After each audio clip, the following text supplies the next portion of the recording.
Then the Lord called to Moses and spoke to him from the meeting tent. "Speak to the Israelites and tell them, when someone among you presents an offering to the Lord, you must present your offering from the domesticated animals, either from the herd or from the flock.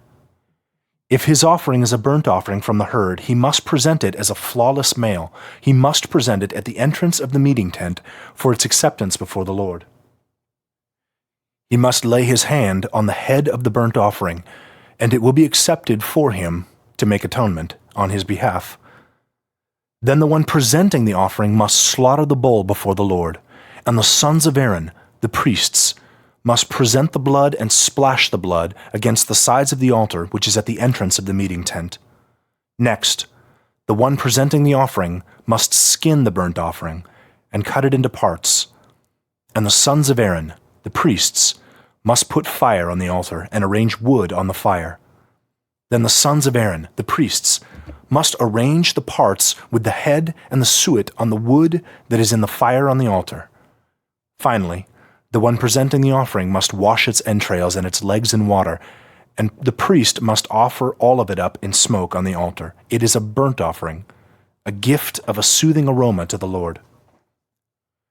If his offering is from the flock for a burnt offering, from the sheep or the goats, he must present a flawless male, and must slaughter it on the north side of the altar before the Lord.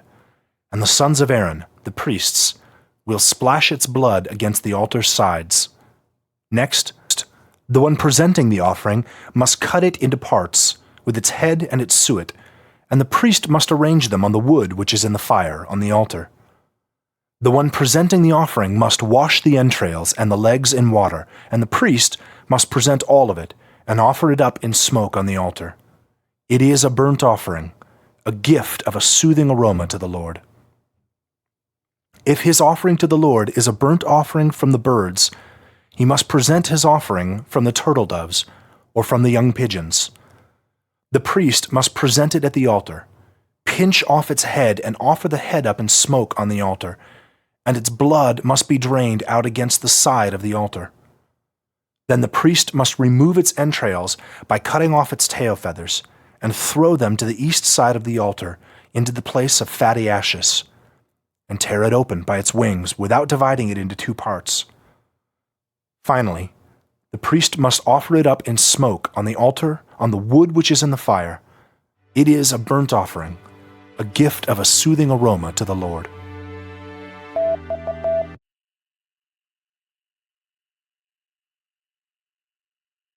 When a person presents a grain offering to the Lord, his offering must consist of choice wheat flour, and he must pour olive oil on it and put frankincense on it. Then he must bring it to the sons of Aaron, the priests, and the priests must scoop out from there a handful of its choice wheat flour and some of its olive oil in addition to all of the frankincense, and the priest must offer its memorial portion up in smoke on the altar. It is a gift of a soothing aroma to the Lord. The remainder of the grain offering belongs to Aaron and to his sons. It is most holy from the gifts of the Lord. When you present an offering of grain baked in an oven, it must be of choice wheat flour baked into unleavened loaves mixed with olive oil, or unleavened wafers smeared with olive oil. If your offering is a grain offering made on the griddle, it must be choice wheat flour mixed with olive oil, unleavened. Crumble it in pieces and pour olive oil on it. It is a grain offering. If your offering is a grain offering made in a pan, it must be made of choice wheat flour, deep fried in olive oil. You must bring the grain offering that must be made from these to the Lord. Present it to the priest, and he will bring it to the altar. Then the priest must take up from the grain offering its memorial portion and offer it up in smoke on the altar. It is a gift of a soothing aroma to the Lord. The remainder of the grain offering belongs to Aaron and to his sons. It is most holy from the gifts of the Lord. No grain offering which you present to the Lord can be made with yeast, for you must not offer up in smoke any yeast or honey as a gift to the Lord. You can present them to the Lord as an offering of first fruit, but they must not go up to the altar for a soothing aroma. Moreover, you must season every one of your grain offerings with salt. You must not allow the salt of the covenant of your God to be missing from your grain offering. On every one of your grain offerings you must present salt. If you present a grain offering of first-ripe grain to the Lord, you must present your grain offering of first-ripe grain as soft kernels roasted in fire, crushed bits of fresh grain. And you must put olive oil on it, and set frankincense on it. It is a grain offering. Then the priest must offer its memorial portion up in smoke, some of the crushed bits, some of the olive oil, in addition to all of its frankincense. It is a gift to the Lord.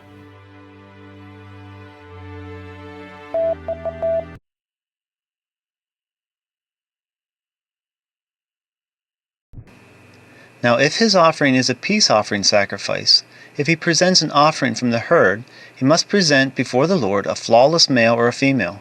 He must lay his hand on the head of his offering and slaughter it at the entrance of the meeting tent. And the sons of Aaron, the priests, must splash the blood against the altar's sides.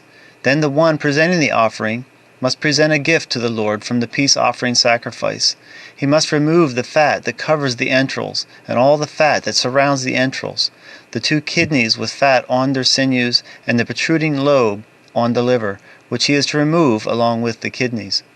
Then the sons of Aaron must offer it up in smoke on the altar atop the burnt offering that is on the wood in the fire, as a gift of a soothing aroma to the Lord. If his offering for a peace offering sacrifice to the Lord is from the flock, he must present a flawless male or female. If he presents a sheep as his offering, he must present it before the Lord. He must lay his hand on the head of his offering and slaughter it before the meeting tent. And the sons of Aaron must splash its blood against the altar's sides. Then he must present a gift to the Lord from the peace offering sacrifice. He must remove all the fatty tail up to the end of the spine, the fat covering the entrails, and all the fat on the entrails, the 2 kidneys with the fat on their sinews, and the protruding lobe on the liver, which he is to remove along with the kidneys. Then the priest must offer it up in smoke on the altar as a food gift to the Lord. If his offering is a goat, he must present it before the Lord, lay his hands on his head, and slaughter it before the meeting tent. And the sons of Aaron must splash its blood against the altar's sides. Then he must present from it his offering as a gift to the Lord, the fat which covers the entrails and all the fat on the entrails, the 2 kidneys with the fat on their sinews, and the protruding lobe on the liver, which he is to remove along with the kidneys. Then the priest must offer them up in smoke on the altar as a food gift for a soothing aroma. All the fat belongs to the Lord. This is a perpetual statute throughout your generations. In all the places where you live, you must never eat any fat or any blood.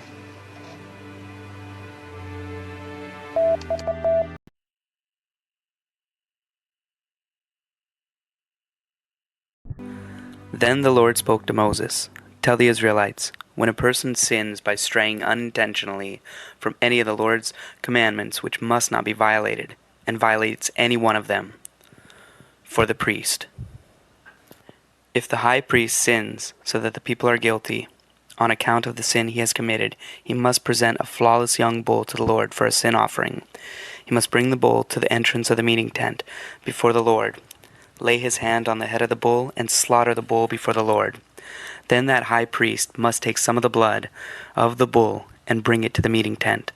The priest must dip his finger in the blood and sprinkle some of it 7 times before the Lord toward the front of the veil canopy of the sanctuary. The priest must put some of the blood on the horns of the altar of fragrant incense that is before the Lord in the meeting tent, and all the rest of the bull's blood he must pour out at the base of the altar of burnt offering that is at the entrance of the meeting tent. Then he must take up all the fat from the sin offering bull, the fat covering the entrails, and all the fat surrounding the entrails, the 2 kidneys with the fat on their sinews, and the protruding lobe on the liver, which he is to remove along with the kidneys, just as it is taken from the ox of the peace offering sacrifice, and the priest must offer them up in smoke on the altar of burnt offering. But the hide of the bull, all its flesh, along with its head and its legs, its entrails and its dung, all the rest of the bull, he must bring outside the camp to a ceremonially clean place, to the fatty ash pile, and he must burn it on a wood fire. It must be burned on the fatty ash pile. For the whole congregation. If the whole congregation of Israel strays unintentionally, and the matter is not noticed by the assembly, and they violate one of the Lord's commandments, which must not be violated, so they have become guilty, the assembly must present a young bull for a sin offering when the sin they have committed becomes known. They must bring it before the meeting tent. The elders of the congregation must lay their hands on the head of the bull before the Lord, and someone must slaughter the bull before the Lord. Then the high priest must bring some of the blood of the bull to the meeting tent, and that priest must dip his finger in the blood and sprinkle some of the blood 7 times before the Lord towards the front of the veil canopy. He must put some of the blood on the horns of the altar, which is before the Lord in the meeting tent, and all the rest of the blood he must pour out at the base of the altar of burnt offering, that is at the entrance of the meeting tent. Then the priest must take all its fat and offer the fat up in smoke on the altar. He must do with the rest of the bull just as he did with the bull of the sin offering. This is what he must do with it. So the priest will make atonement on their behalf, and they will be forgiven. He must bring the rest of the bull outside the camp and burn it just as he burned the first bull. It is the sin offering of the assembly. For the leader. Whenever a leader, by straying unintentionally, sins and violates one of the commandments of the Lord, his God, which must not be violated, and he pleads guilty, or his sin that he committed is made known to him, he must bring a flawless male goat as his offering. He must lay his hand on the head of the male goat and slaughter it in the place where the burnt offering is slaughtered before the Lord. It is a sin offering. Then the priest must take some of the blood of the sin offering with his finger and put it on the horns of the altar of burnt offering, and he must pour out the rest of its blood at the base of the altar of burnt offering. Then the priest must offer all of its fat up in smoke on the altar, like the fat of the peace offering sacrifice. So the priest will make atonement on his behalf for his sin, and he will be forgiven. For the common person. If an ordinary individual sins by straying unintentionally when he violates one of the Lord's commandments, which must not be violated, and he pleads guilty, or his sin that he committed is made known to him, he must bring a flawless female goat as his offering for the sin that he committed. He must lay his hand on the head of the sin offering and slaughter the sin offering in the place where the burnt offering is slaughtered. Then the priest must take some of its blood with his finger and put it on the horns of the altar of burnt offering. And he must pour out all the rest of its blood at the base of the altar. Then he must remove all of its fat, just as the fat was removed from the peace offering sacrifice, and the priest must offer it up in smoke on the altar for a soothing aroma to the Lord. So the priest will make atonement on his behalf, and he will be forgiven. But if he brings a sheep as his offering for a sin offering, he must bring a flawless female. He must lay his hand on the head of the sin offering and slaughter it for a sin offering in the place where the burnt offering is slaughtered. Then the priest must take some of the blood of the sin offering with his finger and put it on the horns of the altar of burnt offering, and he must pour out all the rest of its blood at the base of the altar. Then the 2 who brought the offering must remove all its fat, just as the fat of the sheep is removed from the peace offering sacrifice, and the priest must offer them up in smoke on the altar on top of the other gifts of the Lord. So the priest will make atonement on his behalf for his sin which he has committed, and he will be forgiven.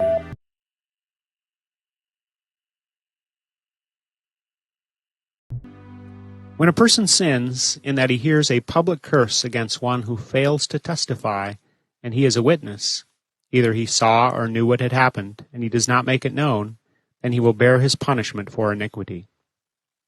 Or when there is a person who touches anything ceremonially unclean, whether the carcass of an unclean wild animal, carcass of an unclean domesticated animal, or the carcass of an unclean creeping thing, even though he did not realize it, but he himself has become unclean and is guilty, or when he touches human uncleanness with regard to anything by which he can become unclean, even if he did not realize it, but he himself has later come to know it and is guilty, or when a person swears an oath, speaking thoughtlessly with his lips, whether to do evil or to do good, with regard to anything which the individual might speak thoughtlessly in oath, even if he did not realize it, but he himself has later come to know it and is guilty with regard to one of these oaths. When an individual becomes guilty with regard to one of these things, he must confess how he has sinned, and he must bring his penalty for sin to the Lord for his sin which he has committed, a female of the flock, whether a female sheep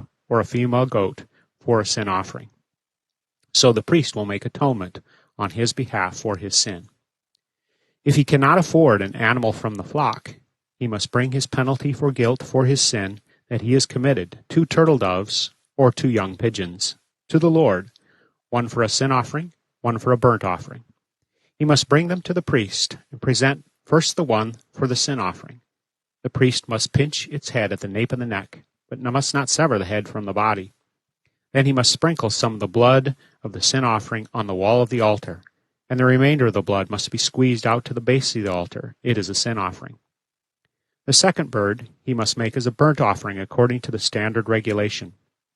So the priest will make atonement on behalf of this person for the sin which he has committed, and he will be forgiven.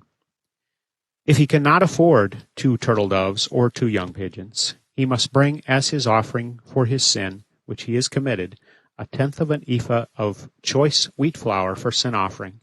He must not place olive oil on it. He must not put frankincense in it, because it is a sin offering. He must bring it to the priest, and the priest must scoop out from it a handful of a memorial portion and offer it up and smoke on the altar on top of the other gifts of the Lord. It is a sin offering. So the priest will make atonement on his behalf for the sin which he has committed by doing one of these things, and he will be forgiven. The remainder of the offering will belong to the priest, like the grain offering. Then the Lord spoke to Moses. When a person commits a trespass and sins by straying unintentionally from the regulations about the Lord's holy things, then he must bring his penalty for guilt to the Lord, a flawless ram from the flock, convertible into silver shekels according to the standard of the sanctuary shekel, for a guilt offering. And whatever holy thing he has violated he must restore, and add 1/5 to it, and give it to the priest. So the priest will make atonement on his behalf with the guilt offering ram, and he will be forgiven.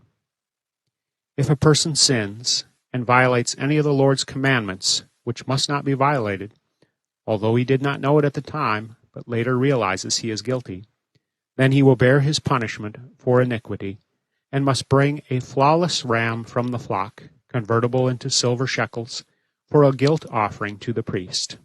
So the priest will make atonement on his behalf for his error which he has committed, although he himself had not known it, and he will be forgiven. It is a guilt offering. He was surely guilty before the Lord.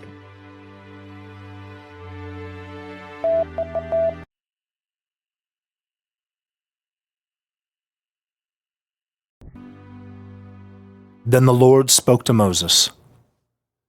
When a person sins and commits a trespass against the Lord by deceiving his fellow citizens in regard to something held in trust, or a pledge, or something stolen, or by extorting something from his fellow citizen, or has found something lost and denies it and swears falsely concerning any one of the things that someone might do to sin, when it happens that he sins and he is found guilty, then he must return whatever he had stolen, or whatever he had extorted, or the thing that he had held in trust, or the lost thing that he had found, or anything about which he swears falsely. He must restore it in full and add 1/5 to it.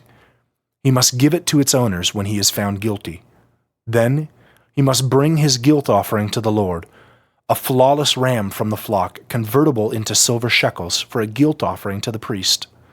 So the priest will make atonement on his behalf before the Lord, and he will be forgiven for whatever he has done to become guilty. Then the Lord spoke to Moses. Command Aaron and his sons. This is the law of the burnt offering. The burnt offering is to remain on the hearth of the altar all night until morning, and the fire of the altar must be kept burning on it. Then the priest must put on his linen robe, and must put linen leggings over his bare flesh, and he must take up the fatty ashes of the burnt offering that the fire consumed on the altar, and he must place them beside the altar. Then he must take off his clothes and put on other clothes, and he must bring the fatty ashes outside the camp to a ceremonially clean place. But the fire which is on the altar must be kept burning on it. It must not be extinguished. So the priest must kindle wood on it morning by morning, and he must arrange the burnt offering on it and offer the fat of the peace offering up in smoke on it. A continual fire must be kept burning on the altar. It must not be extinguished. This is the law of the grain offering. The sons of Aaron are to present it before the Lord in front of the altar, and the priest must take up with his hand some of the choice wheat flour of the grain offering, and some of its olive oil, and all of the frankincense that is on the grain offering, and he must offer its memorial portion up in smoke on the altar as a soothing aroma to the Lord. Aaron and his sons are to eat what is left over from it. It must be eaten unleavened in a holy place. They are to eat it in the courtyard of the meeting tent. It must not be baked with yeast. I have given it as their portion from my gifts. It is most holy, like the sin offering and the guilt offering. Every male among the sons of Aaron may eat it. It is a perpetual allocated portion throughout your generations from the gifts of the Lord. Anyone who touches these gifts must be holy. Then the Lord spoke to Moses. This is the offering of Aaron and his sons, which they must present to the Lord on the day when he is anointed, 1/10 of an ephah of choice wheat flour as a continual grain offering, half of it in the morning and half of it in the evening. It must be made with olive oil on a griddle, and you must bring it well soaked. So you must present a grain offering of broken pieces as a soothing aroma to the Lord. The high priest who succeeds him from among his sons must do it. It is a perpetual statute. It must be offered up in smoke as a whole offering to the Lord. Every grain offering of a priest must be a whole offering. It must not be eaten. Then the Lord spoke to Moses, "Tell Aaron and his sons, this is the law of the sin offering. And the place where the burnt offering is slaughtered, the sin offering must be slaughtered before the Lord. It is most holy. The priest who offers it for sin is to eat it. It must be eaten in a holy place, in the court of the meeting tent. Anyone who touches its meat must be holy. Whoever splatters some of its blood on a garment, you must wash whatever he splatters it on a holy place. Any clay vessel it is boiled in must be broken. And if it was boiled in a bronze vessel, then that vessel must be rubbed out and rinsed in water. Any male among the priests may eat it. It is most holy. But any sin offering from which some of its blood is brought into the meeting tent to make atonement in the sanctuary must not be eaten. It must be burned up in the fire."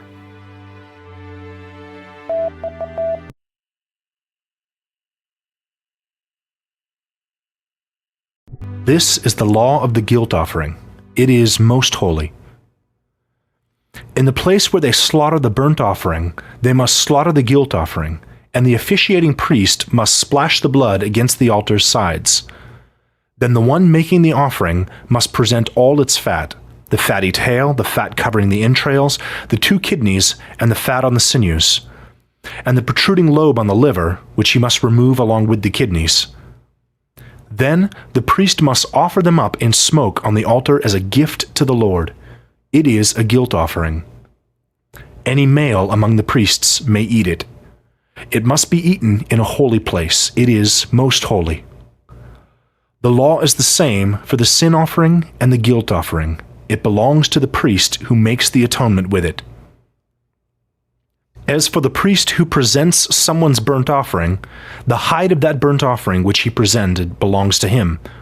Every grain offering which is baked in the oven or made in the pan or on the griddle belongs to the priest who presented it. Every grain offering, whether mixed with olive oil or dry, belongs to all the sons of Aaron, each one alike. This is the law of the peace offering sacrifice which he is to present to the Lord. If he presents it on account of thanksgiving, along with the thank offering sacrifice, he must present unleavened loaves mixed with olive oil, unleavened wafers smeared with olive oil, and well-soaked, ring-shaped loaves made of choice wheat flour mixed with olive oil. He must present this grain offering in addition to ring-shaped loaves of leavened bread, which regularly accompany the sacrifice of his thanksgiving peace offering.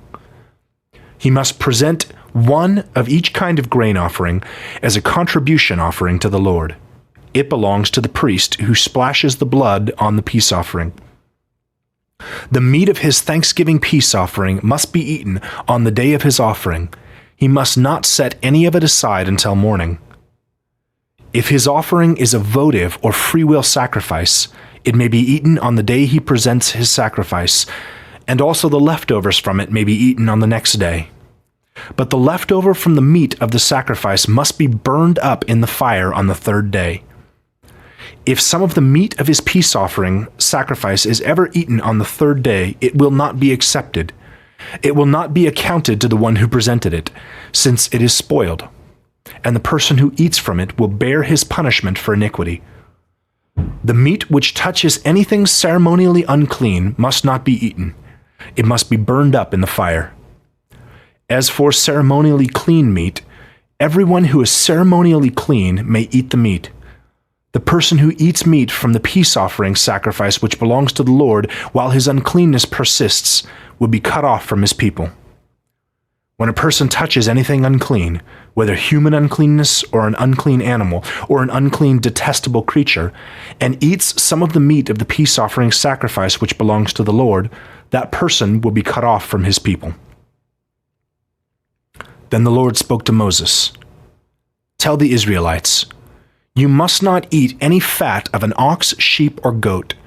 Moreover, the fat of an animal that has died of natural causes and the fat of an animal torn by beasts may be used for any other purpose, but you must certainly never eat it. If anyone eats fat from the animal which he presents as a gift to the Lord, that person will be cut off from his people. And you must not eat any blood of the birds or the domesticated land animals in any of the places where you live. Any person who eats any blood, that person will be cut off from his people."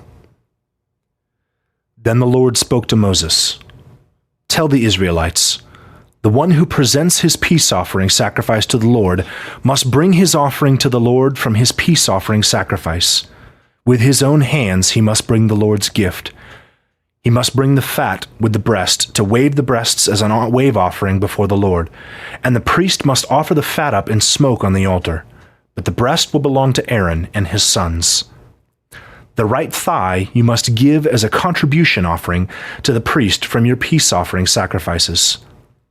The one from Aaron's sons who presents the blood of the peace offering and the fat will have the right thigh as his share. For the breast of the wave offering and the thigh of the contribution offering I have taken from the Israelites out of their peace offering sacrifices, and have given them to Aaron the priest and to his sons from the people of Israel as a perpetual allotted portion. This is the allotment of Aaron and the allotment of his sons from the Lord's gifts on the day Moses presented them to serve as priests to the Lord. This is what the Lord commanded to give to them from the Israelites on the day Moses anointed them, a perpetual allotted portion throughout their generations. This is the law for the burnt offering, the grain offering, the sin offering, the guilt offering, the ordination offering, and the peace offering sacrifice, which the Lord commanded Moses on Mount Sinai, on the day he commanded the Israelites to present their offerings to the Lord in the wilderness of Sinai.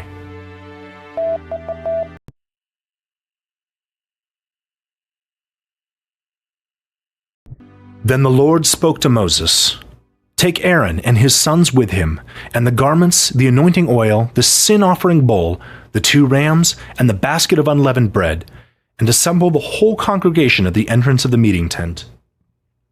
So Moses did just as the Lord commanded him, and the congregation assembled at the entrance of the meeting tent.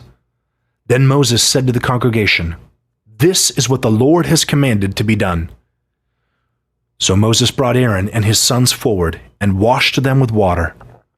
Then he put the tunic on Aaron, wrapped the sash around him, and clothed him with his robe. Next he put the ephod on him, and placed on him the decorated band of the ephod, and fastened the ephod closely to him with the band. He then set the breastpiece on him, and put the Urim and Thummim into the breastpiece.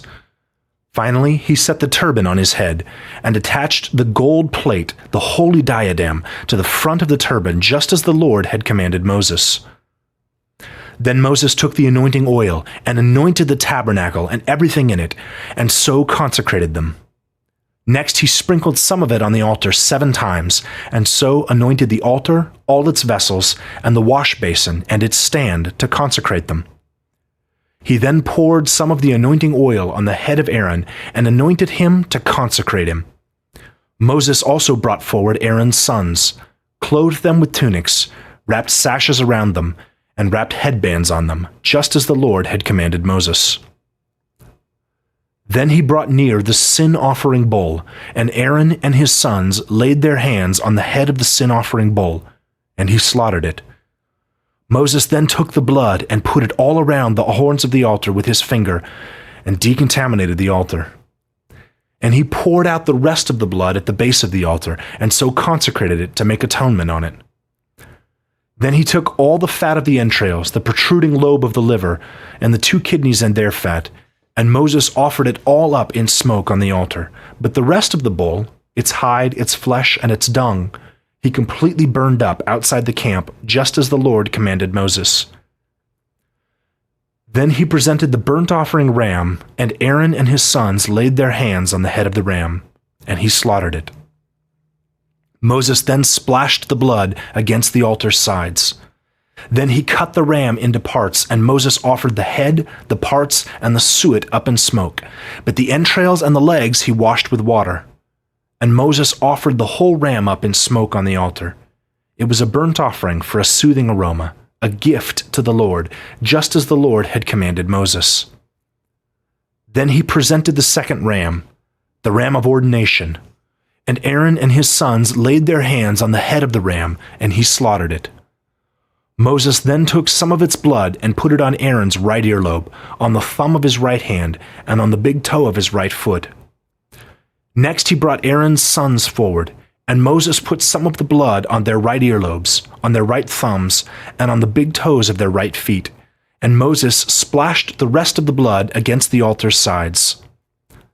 Then he took the fat, the fatty tail, all the fat on the entrails, the protruding lobes of the liver, and the 2 kidneys and their fat, and the right thigh, and from the basket of unleavened bread that was before the Lord, he took 1 unleavened loaf, 1 loaf of bread mixed with olive oil, and 1 wafer, and placed them on the fat parts and on the right thigh. He then put all of them on the palms of Aaron and his sons, who waved them as a wave offering before the Lord. Moses then took them from their palms, and offered them up in smoke on the altar on top of the burnt offering. They were an ordination offering for a soothing aroma. It was a gift to the Lord. Finally, Moses took the breast and waved it as a wave offering before the Lord from the ram of ordination. It was Moses' share, just as the Lord had commanded Moses. Then Moses took some of the anointing oil and some of the blood which was on the altar and sprinkled it on Aaron and on his garments, and on his sons and his sons' garments with him. So he consecrated Aaron, his garments, and his sons' garments with them. Then Moses said to Aaron and his sons, "Boil the meat at the entrance of the meeting tent, and there you are to eat it and the bread which is in the ordination offering basket, just as I have commanded, saying, Aaron and his sons are to eat it. But the remainder of the meat and the bread you must burn with fire, and you must not go out from the entrance of the meeting tent for 7 days, until the day when your day of ordination are complete, because you must be ordained over a 7-day period. What has been done on this day the Lord has commanded to be done to make atonement for you. You must reside at the entrance of the meeting tent day and night for 7 days, and keep the charge of the Lord so that you will not die, for this is what I have commanded." So Aaron and his sons did all the things the Lord had commanded through Moses.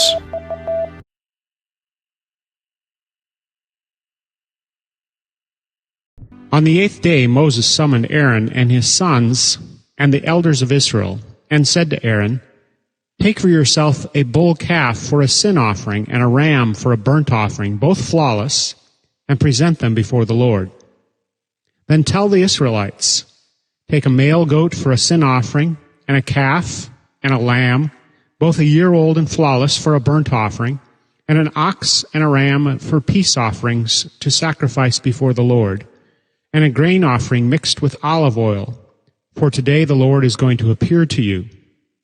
So they took what Moses had commanded to the front of the meeting tent, and the whole congregation presented them and stood before the Lord. Then Moses said, "This is what the Lord has commanded you, to do so that the glory of the Lord may appear to you." Moses then said to Aaron, "Approach the altar and make your sin offering and your burnt offering, and make atonement on behalf of yourself and on behalf of the people. And also make the people's offering and make atonement on behalf of them, just as the Lord commanded." So Aaron approached the altar and slaughtered the sin offering calf, which was for himself. Then Aaron's sons presented the blood to him, and he dipped his finger in the blood and put it on the horns of the altar, and the rest of the blood he poured out at the base of the altar. The fat and the kidneys and the protruding lobe of the liver from the sin offering he offered up in smoke on the altar, just as the Lord had commanded Moses. But the flesh and hide he burned completely outside the camp. He then slaughtered the burnt offering, and his sons handed the blood to him, and he splashed it against the altar sides. The burnt offering itself they handed him by its parts, including the head, and he offered them up in smoke on the altar. And he washed the entrails and the legs, and offered them up in smoke on top of the burnt offering on the altar. Then he presented the people's offering. He took the sin offering male goat, which was for the people, slaughtered it, and performed a decontamination ritual with it, like the first one. He then presented the burnt offering and did it according to the standard regulation. Next he presented the grain offering, filled his hand with some of it, and offered it up in smoke on the altar, in addition to the morning burnt offering. Then he slaughtered the ox and the ram, the peace offering sacrifices which were for the people, and Aaron's sons handed the blood to him and splashed it against the altar sides.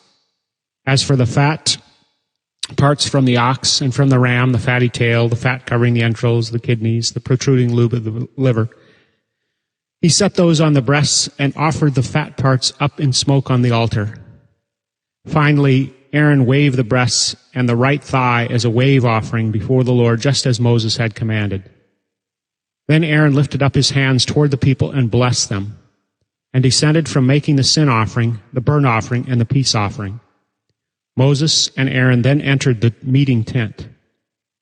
When they came out, they blessed the people, and the glory of the Lord appeared to all the people. Then fire went up from the presence of the Lord and consumed the burnt offering and the fat parts on the altar. And all the people saw it, and they shouted loudly and fell with their faces to the ground.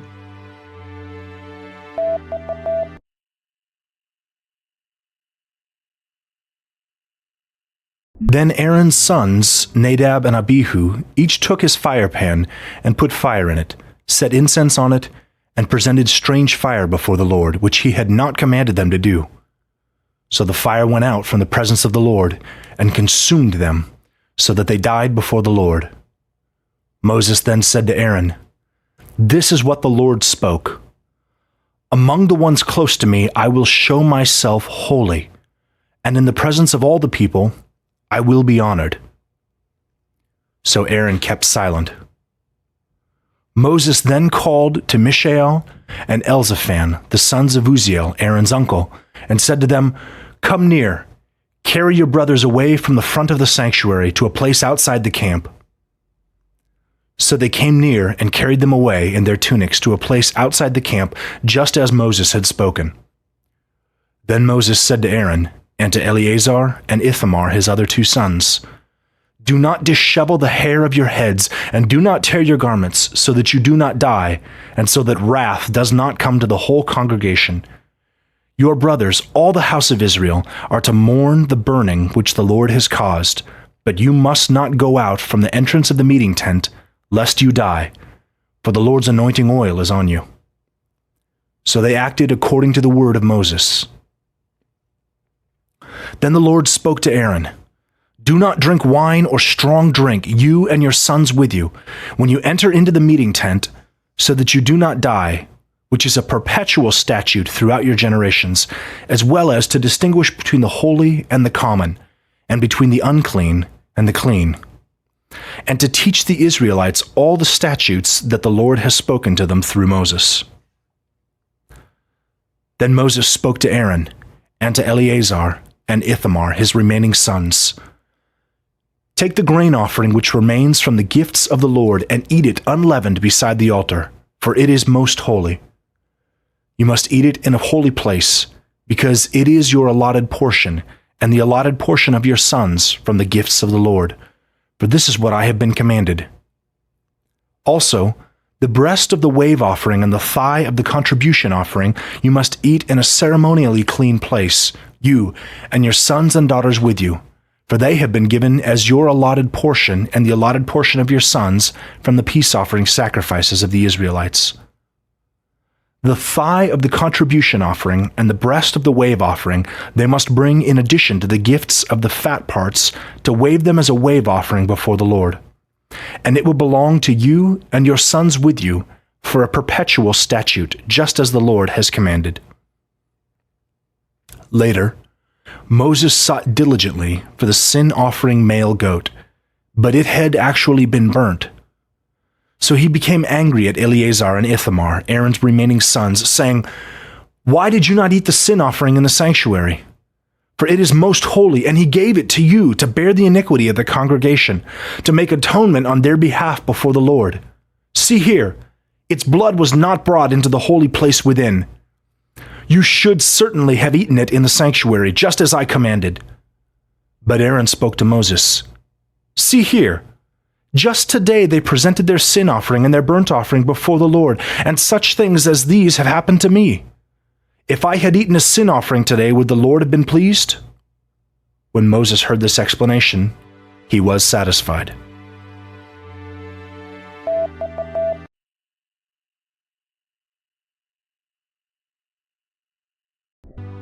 The Lord spoke to Moses and Aaron, saying to them, "Tell the Israelites, this is the kind of creature you may eat from among all the animals that are on the land. You may eat any among the animals that have a divided hoof. The hooves are completely split in two, and that also chews the cud. However, you must not eat these from among those animals that chew the cud and have divided hooves. The camel is unclean to you, because it chews the cud even though its hoof is not divided. The rock badger is unclean to you, because it chews the cud even though its hoof is not divided. The hare is unclean to you, because it chews the cud even though its hoof is not divided. The pig is unclean to you, because its hoof is divided. The hoof is completely split in two, even though it does not chew the cud. You must not eat from their meat, and you must not touch their carcasses. They are unclean to you. These you can eat from all the creatures that are in the water. Any creatures in the water that have both fins and scales, whether in the seas or in the streams, you may eat. But any creatures that do not have both fins and scales, whether in the seas or in the streams, from all the swarming things of the water, and from all the living creatures that are in the water, are detestable to you. Since they are detestable to you, you must not eat their meat, and their carcass you must detest. Any creature in the water that does not have both fins and scales is detestable to you. These you are to detest from among the birds. They must not be eaten, because they are detestable. The griffin vulture, the bearded vulture, the black vulture, the kite, the buzzard of any kind, every kind of crow, the eagle owl, the short-eared owl, the long-eared owl, the hawk of any kind, the little owl, the cormorant, the screech owl, the white owl, the scops owl, the osprey, the stork, the heron of any kind, the hoopoe, and the bat. Every winged swarming thing that walks on all fours is detestable to you. However, this you may eat from all the winged swarming things that walk on all fours, which have jointed legs to hop with on the land. These you may eat from them, the locust of any kind, the bald locust of any kind, the cricket of any kind, the grasshopper of any kind. But any other winged swarming thing that has 4 legs is detestable to you. By these you defile yourselves. Anyone who touches their carcass will be unclean until the evening, and anyone who carries their carcass must wash his clothes and will be unclean until the evening. All animals that divide the hoof, but it is not completely split in two, and do not chew the cud, are unclean to you. Anyone who touches them becomes unclean. All that walk on their paws among all the creatures that walk on all fours are unclean to you. Anyone who touches their carcass will be unclean until the evening, and the one who carries their carcass must wash his clothes and be unclean until the evening. They are unclean to you. Now this is what is unclean to you among the swarming things that swarm on the land: the rat, the mouse, the large lizard of any kind, the Mediterranean gecko, the spotted lizard, the wall gecko, the skink, and the chameleon. These are the ones that are unclean to you among all the swarming things. Anyone who touches them when they die will be unclean until morning. Also, anything they fall on when they die will become unclean. Any wood vessel or garment or article of leather or sackcloth. And any such vessel with which work is done must be immersed in water and will be unclean until the evening. Then it will become clean. As for any clay vessel they fall into, everything in it will become unclean, and you must break it. Any food that may be eaten, which becomes soaked with water, will become unclean. Anything drinkable in any such vessel will become unclean. Anything their carcass may fall on will become unclean. An oven or small stove must be smashed to pieces. They are unclean, and they will stay unclean to you. However, a spring or cistern which collects water will be clean, but one who touches the carcass will be unclean. Now, if such a carcass falls on any sowing seed which is to be sown, it is clean, but if water is put on the seed and such a carcass falls on it, it is unclean to you. Now, if an animal that you may eat dies, whoever touches its carcass will be unclean until the evening. One who eats from its carcass must wash his clothes and be unclean until the evening, and whoever carries its carcass must wash his clothes and be unclean until the evening. Every swarming thing that swarms on the land is detestable. It must not be eaten. You must not eat anything that crawls on its belly, or anything that walks on all fours, or on any number of legs of all the swarming things that swarm on land, because they are detestable. Do not make yourselves detestable by any of the swarming things. You must not defile yourselves by them, and become unclean by them. For I am the Lord your God, and you are to sanctify yourselves and be holy, because I am holy. You must not defile yourselves by any of the swarming things that creep on the ground, for I am the Lord who brought you up from the land of Egypt to be your God, and you are to be holy, because I am holy. This is the law of the land animals, the birds, all the living creatures that move in the water, and all the creatures that swarm on the land, to distinguish between the unclean and the clean, between the living creatures that may be eaten, and the living creatures that must not be eaten.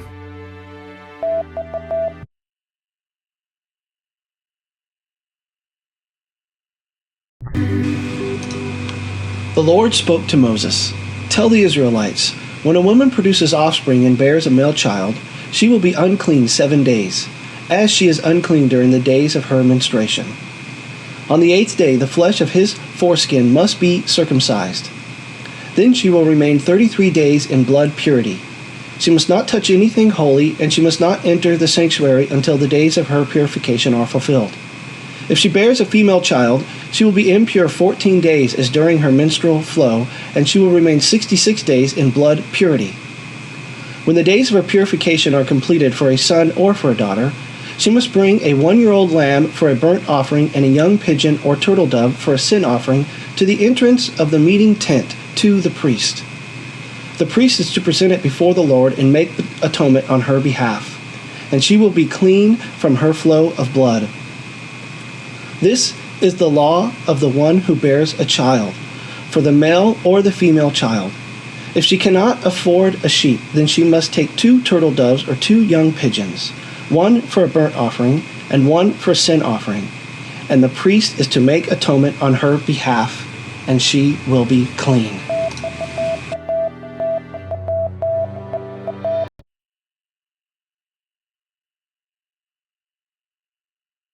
The Lord spoke to Moses and Aaron. When someone has a swelling or a scab or a bright spot on the skin of his body that may become a diseased infection, he must be brought to Aaron the priest or one of his sons, the priests. The priest must then examine the infection on the skin of the body, and if the hair in the infection has turned white and the infection appears to be deeper than the skin of the body, then it is a diseased infection, so when the priest examines it, he must pronounce the person unclean.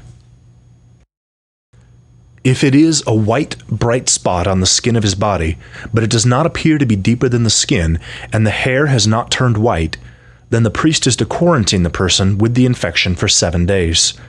The priest must then examine it on the 7th day, and if, as far as he can see, the infection has stayed the same and has not spread on the skin, then the priest is to quarantine the person for another 7 days. The priest must then examine it again on the 7th day. And if the infection has faded and has not spread on the skin, then the priest is to pronounce the person clean. It is a scab, so he must wash his clothes and be clean. If, however, the scab is spreading further on the skin after he has shown himself to the priest for purification, then he must show himself to the priest a second time. The priest must examine it, and if the scab has spread on the skin, then the priest is to pronounce the person unclean. It is a disease. When someone has a diseased infection, he must be brought to the priest. The priest will then examine it, and if a white swelling is on the skin, it has turned the hair white, and there is raw flesh in the swelling. It is a chronic disease on the skin of the body, so the priest must pronounce him unclean. The priest must not merely quarantine him, for he is unclean. If, however, the disease breaks out on the skin so that the disease covers all the skin of the person with the infection from his head to his feet, as far as the priest can see, then the priest must then examine it, and if the disease covers his whole body, he is to pronounce the person with the infection clean. He has turned all white, so he is clean. But whenever raw flesh appears in it, he will be unclean. So the priest is to examine the raw flesh and pronounce him unclean. It is diseased. If, however, the raw flesh again turns white, then he must come to the priest. The priest will then examine it, and if the infection has turned white, the priest is to pronounce the person with the infection clean. He is clean. When someone's body has a boil on its skin, and it heals, and in the place of the boil there is a white swelling or a reddish-white bright spot, he must show himself to the priest. The priest will then examine it, and if it appears to be deeper than the skin and its hair has turned white, then the priest is to pronounce the person unclean. It is a diseased infection that is broken out in the boil. If, however, the priest examines it and there is no white hair in it, it is not deeper than the skin, and it has faded, then the priest is to quarantine him for 7 days. If it is spreading further on the skin, then the priest is to pronounce him unclean. It is an infection.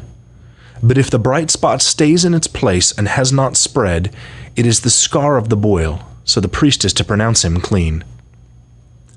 When a body has a burn on its skin, and the raw area of the burn becomes a reddish-white or white bright spot, the priest must examine it, and if the hair has turned white in the bright spot, and it appears to be deeper than the skin, it is a disease that is broken out in the burn. The priest is to pronounce the person unclean. It is a diseased infection. If, however, the priest examines it and there is no white hair in the bright spot, it is not deeper than the skin, and it has faded, then the priest is to quarantine him for 7 days. The priest must then examine it on the 7th day, and if it is spreading further on the skin, then the priest is to pronounce him unclean. It is a diseased infection. But if the bright spot stays on its place, has not spread on the skin, and it has faded, then it is the swelling of the burn, so the priest is to pronounce him clean. because it is the scar of the burn. When a man or a woman has an infection on the head or on the beard, the priest is to examine the infection, and if it appears to be deeper than the skin, and the hair in it is reddish-yellow and thin, then the priest is to pronounce the person unclean. It is a scall, a disease of the head or the beard.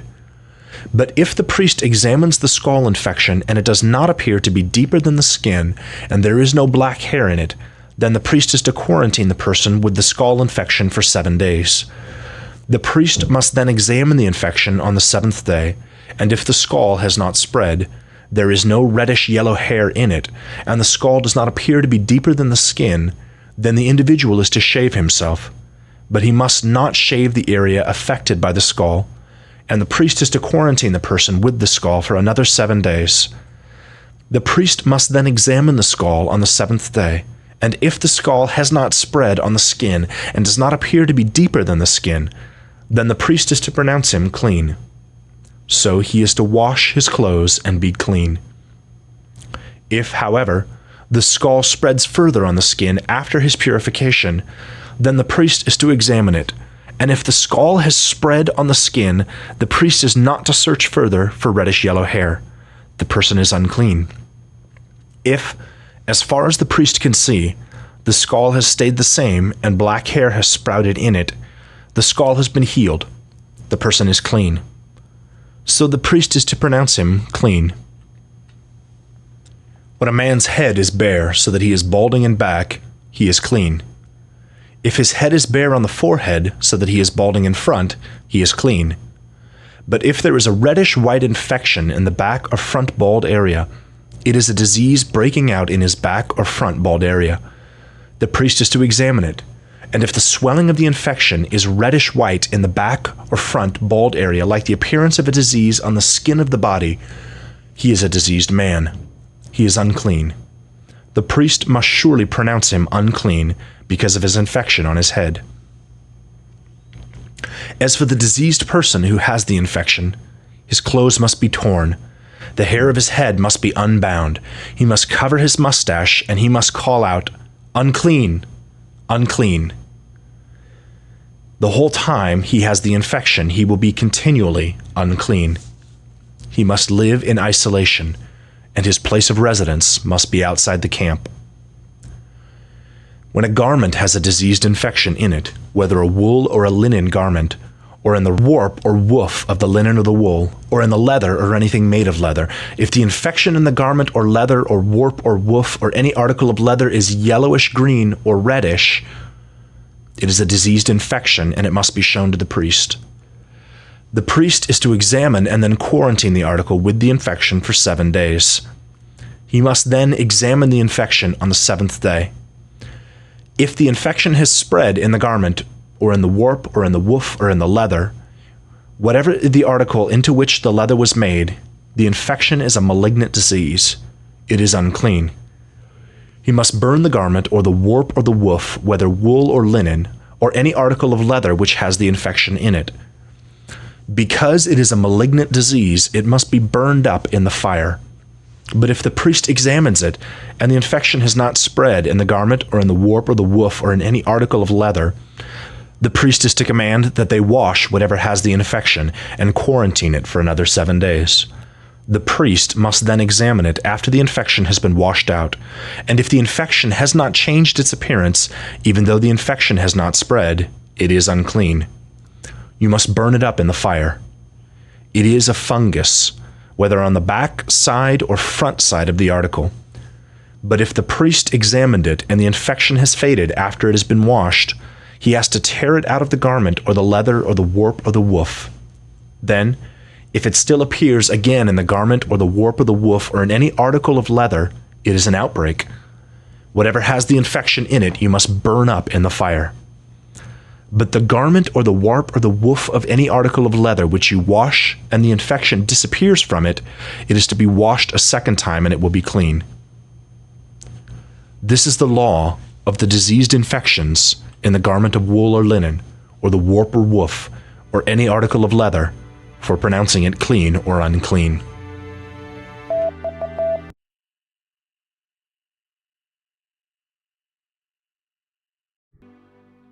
The Lord spoke to Moses.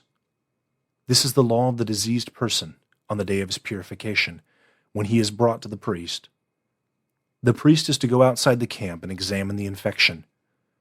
If the infection of the diseased person has been healed, then the priest will command that 2 live clean birds, a piece of cedar wood, a scrap of crimson fabric, and some twigs of hyssop be taken up for the one being cleansed.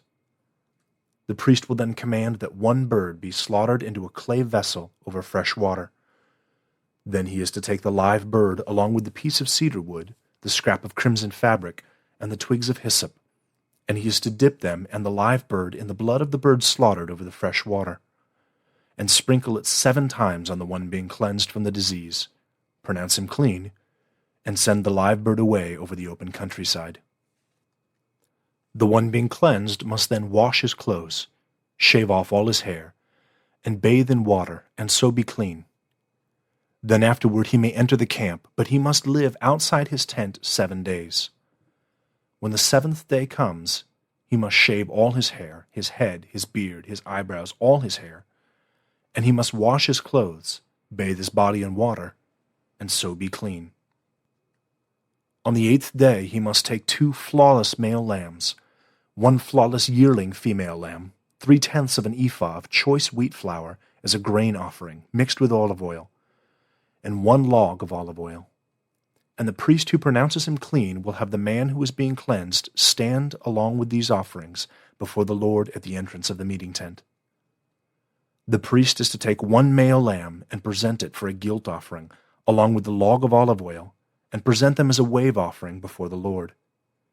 He must then slaughter the male lamb in the place where the sin offering and the burnt offering are slaughtered, in the sanctuary, because, like the sin offering, the guilt offering belongs to the priest.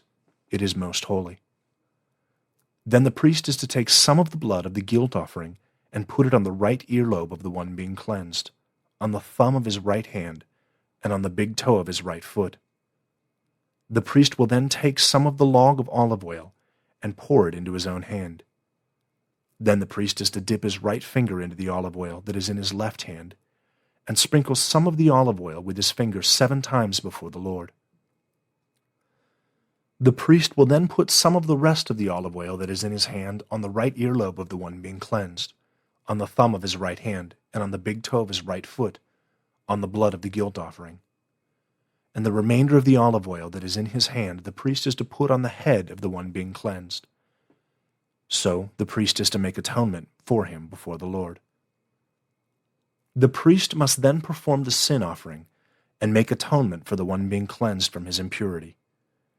After that he is to slaughter the burnt offering, and the priest is to offer the burnt offering and the grain offering on the altar. So the priest is to make atonement for him, and he will be clean. If the person is poor and does not have sufficient means, he must take 1 male lamb as a guilt offering for a wave offering to make atonement for himself, 1/10 of an ephah of choice wheat flour mixed with olive oil for a grain offering, a log of olive oil, and 2 turtle doves or 2 young pigeons which are within his means. One will be a sin offering, and the other a burnt offering. On the 8th day he must bring them for his purification to the priest at the entrance of the meeting tent before the Lord. And the priest is to take the male lamb of the guilt offering and the log of the olive oil and wave them as a wave offering before the Lord. Then he is to slaughter the male lamb of the guilt offering, and the priest is to take some of the blood of the guilt offering and put it on the right earlobe of the one being cleansed, on the thumb of his right hand, and on the big toe of his right foot. The priest will then pour some of the olive oil into his own left hand, and sprinkle some of the olive oil that is in his left hand with his right forefinger 7 times before the Lord. Then the priest is to put some of the olive oil that is in his hand on the right earlobe of the one being cleansed, on the thumb of his right hand, and on the big toe of his right foot, on the place of the blood of the guilt offering. And the remainder of the olive oil that is in his right hand of the priest he is to put on the head of the one being cleansed, to make atonement for him before the Lord. He will then make 1 of the turtle doves or young pigeons which are within his means, a sin offering, and the other a burnt offering along with the grain offering. So the priest is to make atonement for the one being cleansed before the Lord. This is the law of the one in whom there is a diseased infection, who does not have sufficient means for his purification. The Lord spoke to Moses and Aaron, "When you enter the land of Canaan, which I am about to give you for a possession, and I put a diseased infection in a house in the land you are to possess, then whoever owns the house must come and declare to the priest, 'Something like an infection is visible to me in this house.' Then the priest will command that the house be cleared before the priest enters to examine the infection, so that everything in the house does not become unclean. And afterward the priest will enter to examine the house. He is to examine the infection, and if the infection in the walls of the house consists of yellowish green or reddish eruptions, and it appears to be deeper than the surface of the walls, then the priest is to go out of the house to the doorway of the house and quarantine the house for 7 days. The priest must return on the 7th day and examine it, and if the infection has spread in the walls of the house, then the priest is to command that the stones that had the infection in them be pulled and thrown outside the city into an unclean place. Then he is to have the house scraped all around on the inside, and the plaster which is scraped off must be dumped outside the city into an unclean place.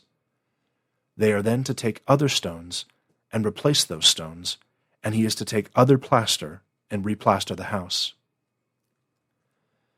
If the infection returns and breaks out in the house after he has pulled out the stones, scraped the house, and it is replastered, the priest is to come and examine it. And if the infection has spread in the house, it is a malignant disease in the house. It is unclean. He must tear down the house, its stones, its wood, and all the plaster of the house, and bring all of it outside the city to an unclean place. Anyone who enters the house all the days the priest has quarantined it will be unclean until evening. Anyone who lies down in the house must wash his clothes. Anyone who eats in the house must wash his clothes.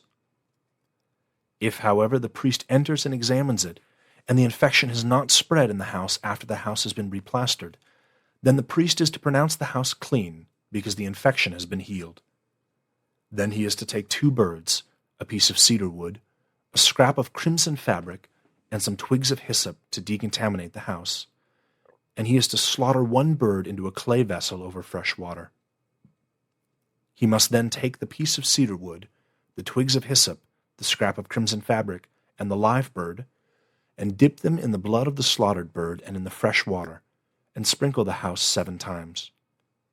So he is to decontaminate the house with the blood of the bird, the fresh water, the live bird, the piece of cedar wood, the twigs of hyssop, and the scrap of crimson fabric, and he is to send the live bird away outside the city into the open countryside. So he is to make atonement for the house, and it will be clean. This is the law for all diseased infections, for scall, for the diseased garment, for the house, for the swelling, for the scab, and for the bright spot, to teach when something is unclean and when it is clean. This is the law for dealing with infectious disease.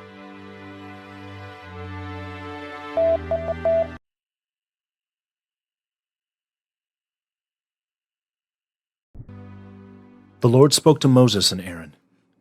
Speak to the Israelites and tell them, when any man has a discharge from his body, his discharge is unclean. Now this is his uncleanness in regard to his discharge. Whether his body secretes his discharge or blocks his discharge, he is unclean. All the days that his body has a discharge or his body blocks his discharge, this is his uncleanness. Any bed the man with the discharge lies on will be unclean, and any furniture he sits on will be unclean. Anyone who touches his bed must wash his clothes, bathe in water, and be unclean until evening. The one who sits on the furniture the man with the discharge sits on must wash his clothes, bathe in water, and be unclean until evening. The one who touches the body of the man with the discharge must wash his clothes, bathe in water, and be unclean until evening. If the man with the discharge spits on a person who is ceremonially clean, that person must wash his clothes, bathe in water, and be unclean until evening. Any means of riding the man with the discharge rides on will be unclean. Anyone who touches anything that was under him will be unclean until evening, and the one who carries those items must wash his clothes, bathe in water, and be unclean until evening. Anyone whom the man with the discharge touches without having rinsed his hands in water must wash his clothes, bathe in water, and be unclean until evening. A clay vessel which the man with the discharge touches must be broken, and any wooden utensil must be rinsed in water. When the man with the discharge becomes clean from his discharge, he is to count off for himself 7 days for his purification, and he must wash his clothes, bathe in fresh water, and be clean. Then, on the 8th day, he is to take for himself 2 turtle doves or 2 young pigeons, and he is to present himself before the Lord at the entrance of the meeting tent, and give them to the priests. And the priest is to make one of them a sin offering, and the other a burnt offering. So the priest is to make atonement for him before the Lord for his discharge. When a man has a seminal emission, he must bathe his whole body in water, and be unclean until evening. And he must wash in water any clothing or leather that has semen on it, and it will be unclean until evening.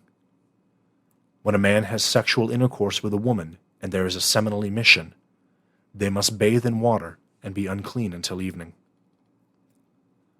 When a woman has a discharge, and her discharge is blood from her body, she is to be in her menstruation for 7 days, and anyone who touches her will be unclean until evening. Anything she lies on during her menstruation will be unclean, and anything she sits on will be unclean. Anyone who touches her bed must wash his clothes, bathe in water, and be unclean until evening. Anyone who touches any furniture she sits on must wash his clothes, bathe in water, and be unclean until evening. If there is something on the bed or on the furniture she sits on, when he touches it he will be unclean until evening. And if a man actually has sexual intercourse with her so that her menstrual impurity touches him, then he will be unclean 7 days, and any bed he lies on will be unclean. When a woman's discharge of blood flows many days not at the time of her menstruation, or if it flows beyond the time of her menstruation, all the days of her discharge of impurity will be like the days of her menstruation. She is unclean. Any bed she lies on all the days of her discharge will be like the bed of her menstruation. Any furniture she sits on will be unclean, like the impurity of her menstruation, and anyone who touches them will be unclean, and he must wash his clothes, bathe in water, and be unclean until evening. If she becomes clean from her discharge, then she is to count off for herself 7 days, and afterward she will be clean. Then, on the 8th day, she must take for herself 2 turtle doves or 2 young pigeons, and she must bring them to the priest at the entrance of the meeting tent. And the priest is to make one a sin offering, and the other a burnt offering. So the priest is to make atonement for her before the Lord, from her discharge of impurity. Thus you are to set the Israelites apart from their impurity, so that they do not die in their impurity by defiling my tabernacle, which is in their midst. This is the law of the one with a discharge, the one who has a seminal emission and becomes unclean by it, the one who is sick in her menstruation, the one with a discharge, whether male or female, and a man who has sexual intercourse with an unclean woman.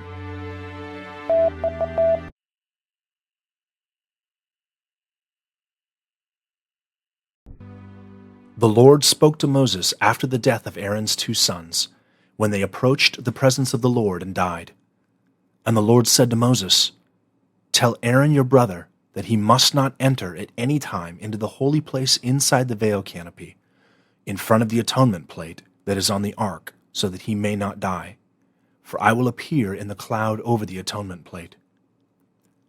In this way Aaron is to enter into the sanctuary, with a young bull for a sin offering and a ram for a burnt offering. He must put on a holy linen tunic. Linen leggings are to cover his body, and he is to wrap himself with a linen sash, and wrap his head with a linen turban. They are holy garments, so he must bathe his body in water and put them on. He must also take 2 male goats from the congregation of the Israelites for a sin offering, and 1 ram for a burnt offering. Then Aaron is to present the sin offering bull, which is for himself, and is to make atonement on behalf of himself and his household. He must then take the 2 goats and stand them before the Lord at the entrance of the meeting tent. And Aaron is to cast lots over the 2 goats, 1 lot for the Lord, and 1 lot for Azazel. Aaron must then present the goat which has been designated by the Lord for the Lord, and he is to make a sin offering. But the goat which is designated by lot for Azazel is to be stood alive before the Lord, to make atonement on it, by sending it away to Azazel into the wilderness. Aaron is to present the sin offering bull which is for himself, and he is to make atonement on behalf of himself and his household. He is to slaughter the sin offering bull which is for himself, and take a censer full of coals of fire from the altar before the Lord, and a full double handful of finely ground fragrant incense, and bring them inside the veil canopy. He must then put the incense on the fire before the Lord, and the cloud of incense will cover the atonement plate which is above the ark of the testimony, so that he will not die. Then he is to take some of the blood of the bull and sprinkle it with his finger on the eastern face of the atonement plate, and in front of the atonement plate he is to sprinkle some of the blood 7 times with his finger. He must then slaughter the sin-offering goat which is for the people. He is to bring its blood inside the veil canopy, and he is to do with its blood just as he did to the blood of the bull. He is to sprinkle it on the atonement plate, and in front of the atonement plate. So he is to make atonement for the holy place from the impurities of the Israelites and from their transgressions with regard to their sins. And thus he is to do for the meeting tent which resides with them in the midst of their impurities. Nobody is to be inside the meeting tent when he enters to make atonement in the holy place until he goes out, and he has made atonement on his behalf, on behalf of his household, and on behalf of the whole assembly of Israel. Then he is to go out to the altar which is before the Lord and make atonement for it. He is to take some of the blood of the bull and some of the blood of the goat and put it all around on the horns of the altar. Then he is to sprinkle on it some of the blood with his finger 7 times and cleanse and consecrate it from the impurities of the Israelites. When he has finished purifying the holy place, the meeting tent, and the altar, he is to present the live goat. Aaron is to lay his 2 hands on the head of the live goat and confess over it all the iniquities of the Israelites and all their transgressions in regard to all their sins. And thus he is to put them on the head of the goat and send it away into the wilderness by the hand of a man standing ready. The goat is to bear on itself all their iniquities into an inaccessible land. So he is to send the goat away in the wilderness. Aaron must then enter the meeting tent and take off the linen garments which he has put on when he entered the sanctuary, and leave them there. Then he must bathe his body in water in a holy place, put on his clothes, and go out and make his burnt offering and the people's burnt offering. So he is to make atonement on behalf of himself and the people. Then he is to offer up the fat of the sin offering in smoke on the altar, and the one who sent the goat away to Azazel must wash his clothes, bathe his body in water, and afterward he may re-enter the camp. The bull of the sin offering and the goat of the sin offering, whose blood was brought to make atonement in the holy place, must be brought outside the camp, and their hide, their flesh, and their dung must be burned up. And the one who burns them must wash his clothes and bathe his body in water, and afterward he may re-enter the camp. This is to be a perpetual statute for you. In the 7th month, on the 10th day of the month, you must humble yourselves and do no work of any kind, both the native citizens and the foreigner who resides in your midst. For on this day atonement is to be made for you to cleanse you from all your sins. You must be clean before the Lord. It is to be a Sabbath of complete rest for you, and you must humble yourselves. It is a perpetual statute. The priest who is anointed and ordained to act as high priest in place of his father is to make atonement. He is to put on the linen garments, the holy garment, and he is to purify the most holy place. He is to purify the meeting tent and the altar, and he is to make atonement for the priests and for all the people of the assembly. This is to be a perpetual statute for you, to make atonement for the Israelites for all their sins once a year. So he did, just as the Lord commanded Moses.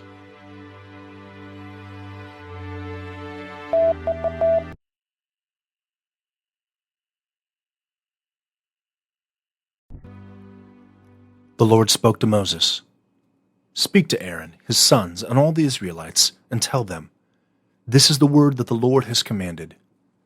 Blood guilt will be accounted to any man from the house of Israel who slaughters an ox or a lamb or a goat inside the camp or outside the camp, but has not brought it to the entrance of the meeting tent to present it as an offering to the Lord before the tabernacle of the Lord. He has shed blood, so that man will be cut off from the midst of his people.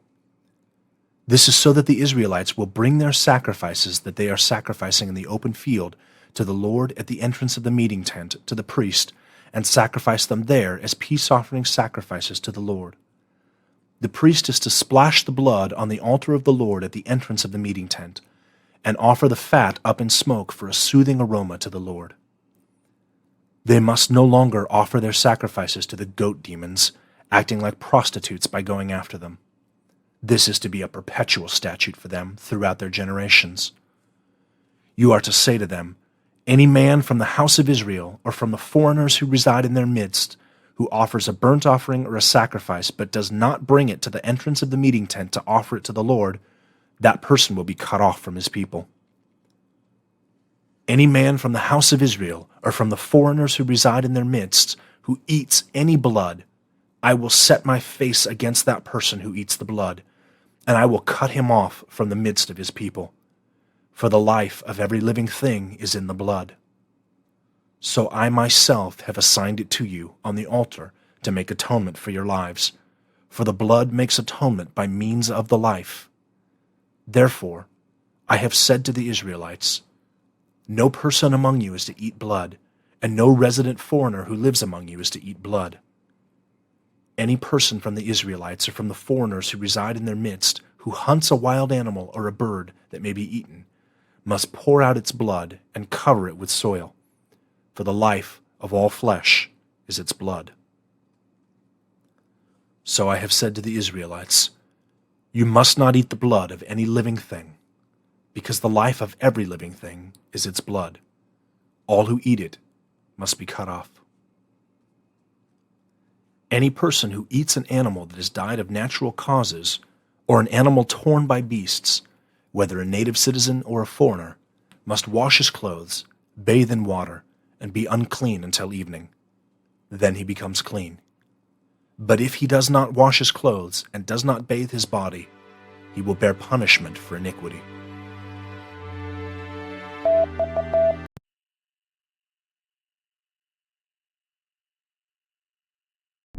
The Lord spoke to Moses, "Speak to the Israelites and tell them, I am the Lord your God.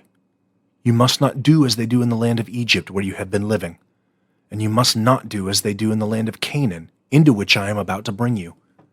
You must not walk in their statutes. You must observe my regulations, and you must be sure to walk in my statutes. I am the Lord your God. So you must keep my statutes and my regulations. Anyone who does so will live by keeping them. I am the Lord. No man is to approach any close relative to have sexual intercourse with her. I am the Lord. You must not expose your father's nakedness by having sexual intercourse with your mother. She is your mother. You must not have sexual intercourse with her. You must not have sexual intercourse with your father's wife. She is your father's nakedness. You must not have sexual intercourse with your sister, whether she is your father's daughter or your mother's daughter, whether she is born in the same household or born outside it. You must not have sexual intercourse with either of them. You must not expose the nakedness of your son's daughter or your daughter's daughter by having sexual intercourse with them, because they are your own nakedness. You must not have sexual intercourse with the daughter of your father's wife, born of your father. She is your sister. You must not have sexual intercourse with her. You must not have sexual intercourse with your father's sister, because she is your father's flesh.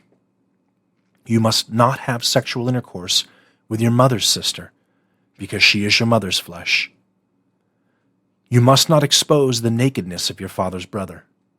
You must not approach his wife to have sexual intercourse with her. She is your aunt. You must not have sexual intercourse with your daughter-in-law. She is your son's wife. You must not have intercourse with her. You must not have sexual intercourse with your brother's wife. She is your brother's nakedness. You must not have sexual intercourse with both a woman and her daughter.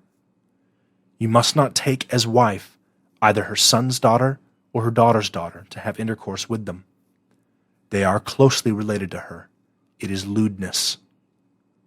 You must not take a woman in marriage and then marry her sister as a rival wife while she is still alive to have sexual intercourse with her. You must not approach a woman in her menstrual impurity to have sexual intercourse with her.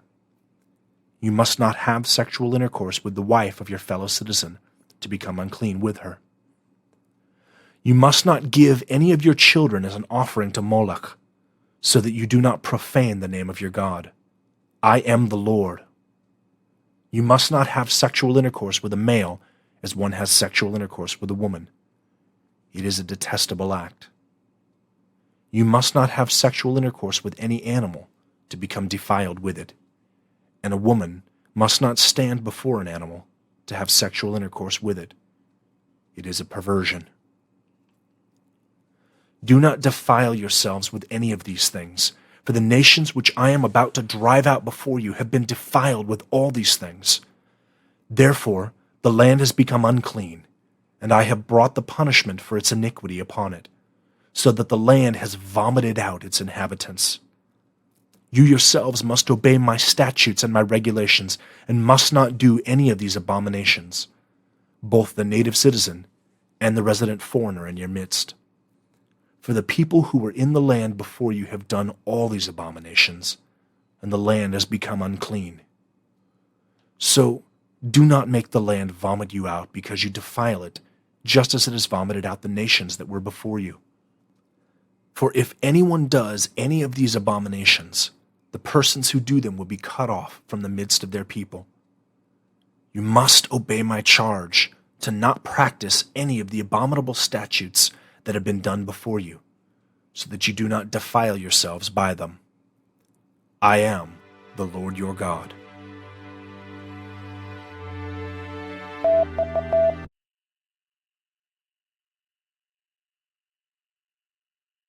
The Lord spoke to Moses, "Speak to the whole congregation of the Israelites and tell them, 'You must be holy, because I, the Lord your God, am holy. Each of you must respect his mother and his father, and you must keep my Sabbaths. I am the Lord your God. Do not turn to idols, and you must not make for yourselves gods of cast metal. I am the Lord your God. When you sacrifice a peace offering sacrifice to the Lord, you must sacrifice it so that it is accepted for you. It must be eaten on the day of your sacrifice and on the following day, but what is left over until the third day must be burned up. If, however, it is eaten on the third day, it is spoiled, it will not be accepted, and the one who eats it will bear his punishment for iniquity, because he has profaned what is holy to the Lord. That person will be cut off from his people. When you gather in the harvest of your land, you must not completely harvest the corner of your field, and you must not gather up the gleanings of the harvest. You must not pick your vineyards bare, and you must not gather up the fallen grapes of your vineyard. You must leave them for the poor and the foreigner. I am the Lord your God. You must not steal. You must not tell lies, and you must not deal falsely with your fellow citizen. You must not swear falsely in my name, so that you do not profane the name of your God. I am the Lord. You must not oppress your neighbor or commit robbery against him. You must not withhold the wages of the hired laborer overnight until morning. You must not curse a deaf person or put a stumbling block in front of a blind person. You must fear your God. I am the Lord. You must not deal unjustly in judgment, and you must show neither partiality to the poor nor honor the rich. You must judge your fellow citizen fairly. You must not go about as a slanderer among your people. You must not stand idly by when your neighbor's life is at stake. I am the Lord. You must not hate your brother in your heart. You must surely reprove your fellow citizen, so that you do not incur sin on account of him. You must not take vengeance or bear a grudge against the children of your people, but you must love your neighbor as yourself. I am the Lord. You must keep my statutes. You must not allow two different kinds of animals to breed, and you must not sow your field with two different kinds of seed, and you must not wear a garment made of two different kinds of fabric. When a man has sexual intercourse with a woman, although she is a slave designated for another man, and she has not yet been ransomed, or freedom has not been granted to her, there will be an obligation to pay compensation. They must not be put to death, because she was not free. He must bring his guilt offering to the Lord at the entrance of the meeting tent, a guilt offering ram, and the priest is to make atonement for him with the ram of the guilt offering before the Lord for his sin that he has committed, and he will be forgiven of his sin that he has committed. When you enter the land and plant any fruit tree, you must consider its fruit to be forbidden. 3 years it will be forbidden to you, it must not be eaten. In the 4th year, all its fruit will be holy, praise offerings to the Lord. Then in the 5th year, you may eat its fruit to add produce to your harvest. I am the Lord your God. You must not eat anything with blood still in it. You must not practice either divination or soothsaying. You must not round off the corners of your hair on your head or ruin the corners of your beard. You must not slash your body for a dead person or incise a tattoo on yourself.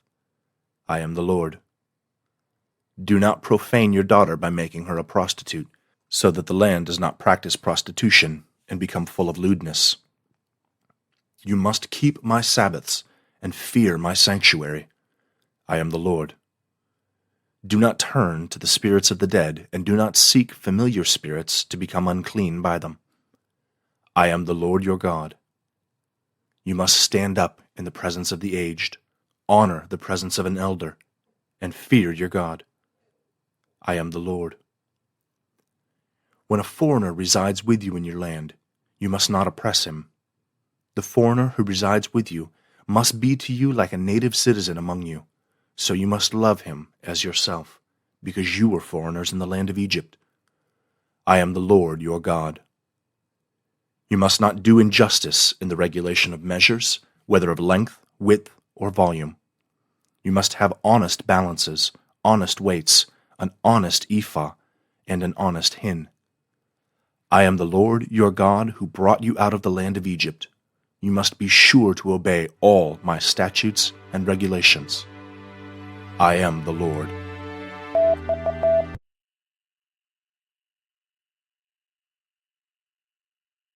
The Lord spoke to Moses.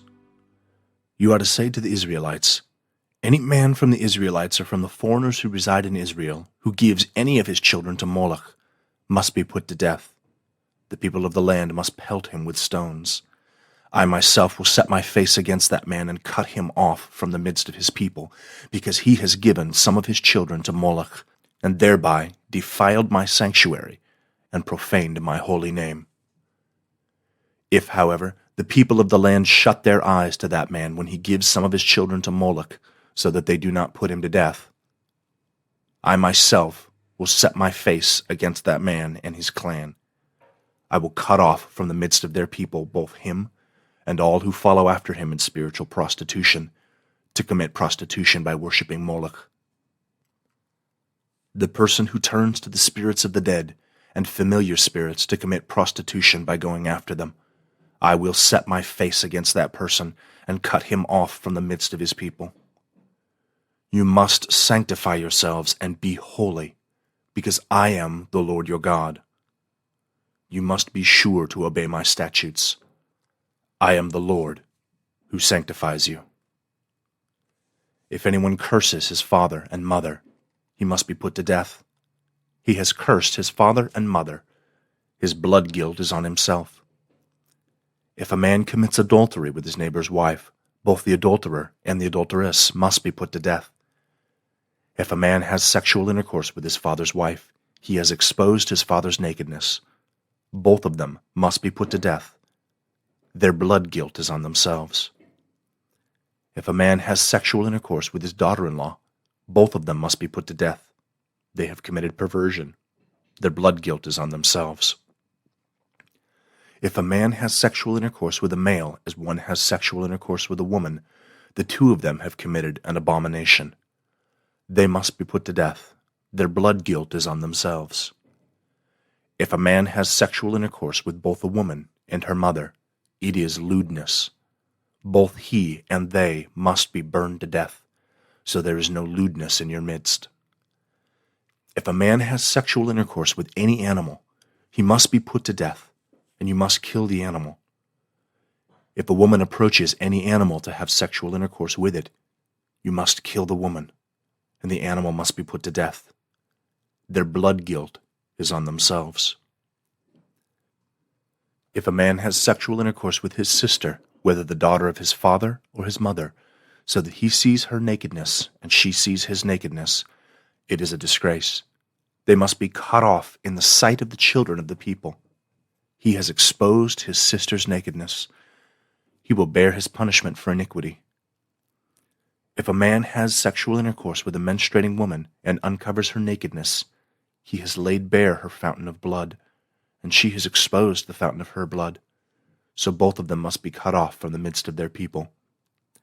You must not expose the nakedness of your mother's sister and your father's sister, for such a person has laid bare his own close relative. They must bear the punishment for iniquity. If a man has sexual intercourse with his aunt, he has exposed his uncle's nakedness. They must bear responsibility for their sin. They will die childless. If a man has sexual intercourse with his brother's wife, it is indecency. He has exposed his brother's nakedness. They will be childless. You must be sure to obey all my statutes and regulations, so that the land to which I am about to bring you to take up residency there does not vomit you out. You must not walk in the statutes of the nation which I am about to drive out before you, because they have done all these things, and I am filled with disgust against them. So I have said to you, you yourselves will possess their land, and I myself will give it to you for a possession, a land flowing with milk and honey. I am the Lord your God who has set you apart from the other peoples. Therefore, you must distinguish between the clean animal and the unclean, between the unclean bird and the clean, and you must not make yourselves detestable by means of an animal or a bird or anything that creeps on the ground, creatures I have designated for you as unclean. You must be holy to me, because I, the Lord, am holy, and I have set you apart from the other people to be mine. A man or woman who has in them a spirit of the dead or a familiar spirit must be put to death. They must pelt them with stones. Their blood guilt is on themselves.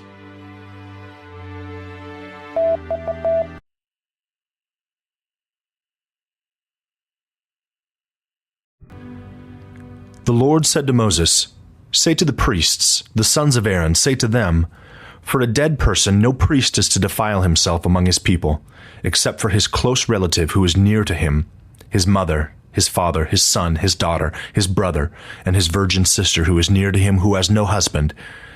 He may defile himself for her. He must not defile himself as a husband among his people, so as to profane himself.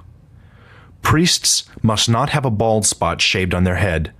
They must not shave the corners of their beard, and they must not cut slashes in their body. They must be holy to their God, and they must not profane the name of their God, because they are the ones who present the Lord's gifts, the food of their God. Therefore they must be holy. They must not take a wife defiled by prostitution, nor are they to take a wife divorced from her husband, for the priest is holy to his God. You must sanctify him, because he presents the food of your God. He must be holy to you, because I, the Lord who sanctifies you all, am holy. If a daughter of a priest profanes herself by engaging in prostitution, she is profaning her father. She must be burned to death. The high priest, who is greater than his brothers, on whose head the anointing oil is poured, who has been ordained to wear the priestly garments, must neither dishevel the hair of his head nor tear his garments. He must not go where there is any dead person. He must not defile himself, even for his father and his mother. He must not go out from the sanctuary, and must not profane the sanctuary of his God, because the dedication of the anointing oil of his God is on him. I am the Lord. He must take a wife who is a virgin. He must not marry a widow, a divorced woman, or one profaned by prostitution. He may only take a virgin from his people as a wife. He must not profane his children among his people, for I am the Lord who sanctifies him. The Lord spoke to Moses, "Tell Aaron, no man from your descendants throughout their generations who has a physical flaw is to approach to present the food of his God. Certainly no man who has a physical flaw is to approach, a blind man, or one who is lame, or one with a slit nose or a limb too long, or a man who has had a broken leg or arm, or a hunchback, or a dwarf, or one with a spot in his eye, or a festering eruption, or a feverish rash, or a crushed testicle. No man from the descendants of Aaron the priest who has a physical flaw may step forward to present the Lord's gifts. He has a physical flaw, so he must not step forward to present the food of his God. He may eat both the holy food and the holy food of his God, but he must not go into the veil canopy or step forward to the altar, because he has a physical flaw. Thus, he must not profane my holy places, for I am the Lord who sanctifies them." So Moses spoke these things to Aaron, his sons, and all the Israelites.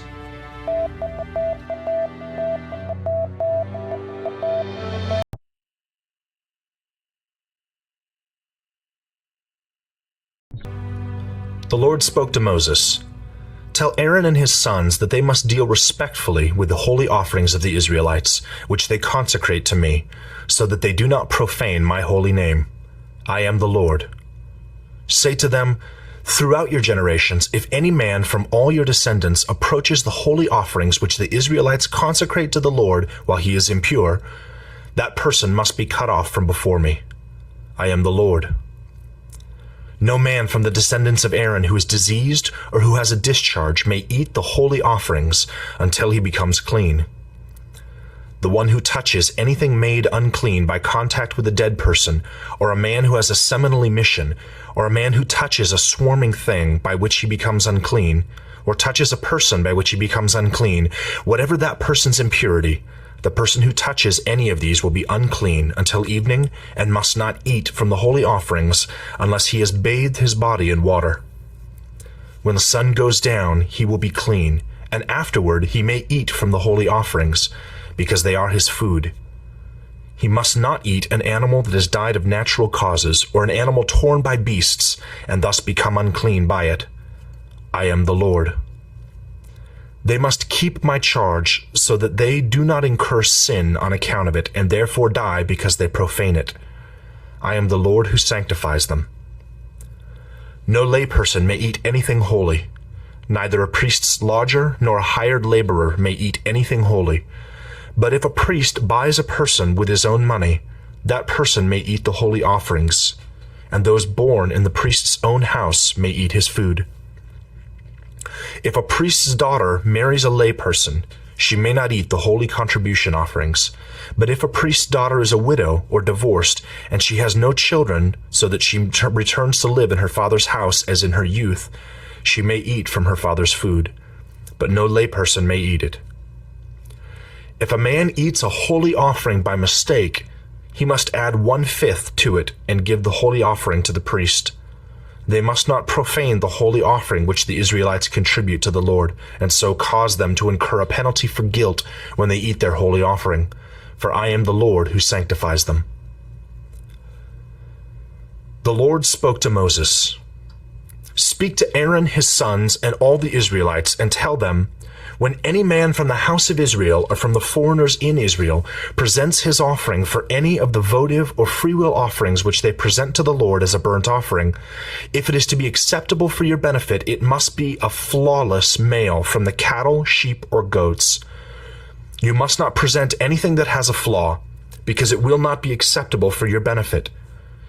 If a man presents a peace offering sacrificed to the Lord for a special votive offering, or for a freewill offering from the herd or the flock, it must be flawless to be acceptable.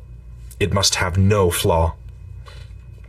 You must not present to the Lord something blind, or with a broken bone, or mutilated, or with a running sore, or with a festering eruption, or with a feverish rash. You must not give any of these as a gift on the altar to the Lord. As for an ox or a sheep with a limb too long or stunted, you may present it as a free will offering, but it will not be accepted for a votive offering. You must not present to the Lord something with testicles that are bruised, crushed, torn, or cut off.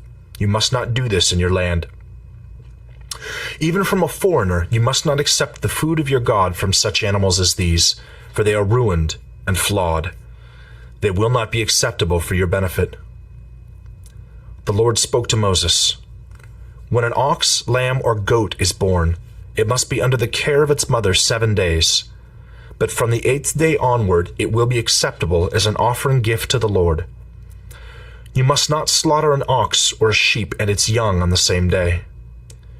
When you sacrifice a thanksgiving offering to the Lord, you must sacrifice it so that it is acceptable for your benefit. On that very day, it must be eaten. You must not leave any part of it over until morning. I am the Lord. You must be sure to do my commandments. I am the Lord. You must not profane my holy name, and I will be sanctified in the midst of the Israelites. I am the Lord who sanctifies you, the one who brought you out from the land of Egypt to be your God. I am the Lord."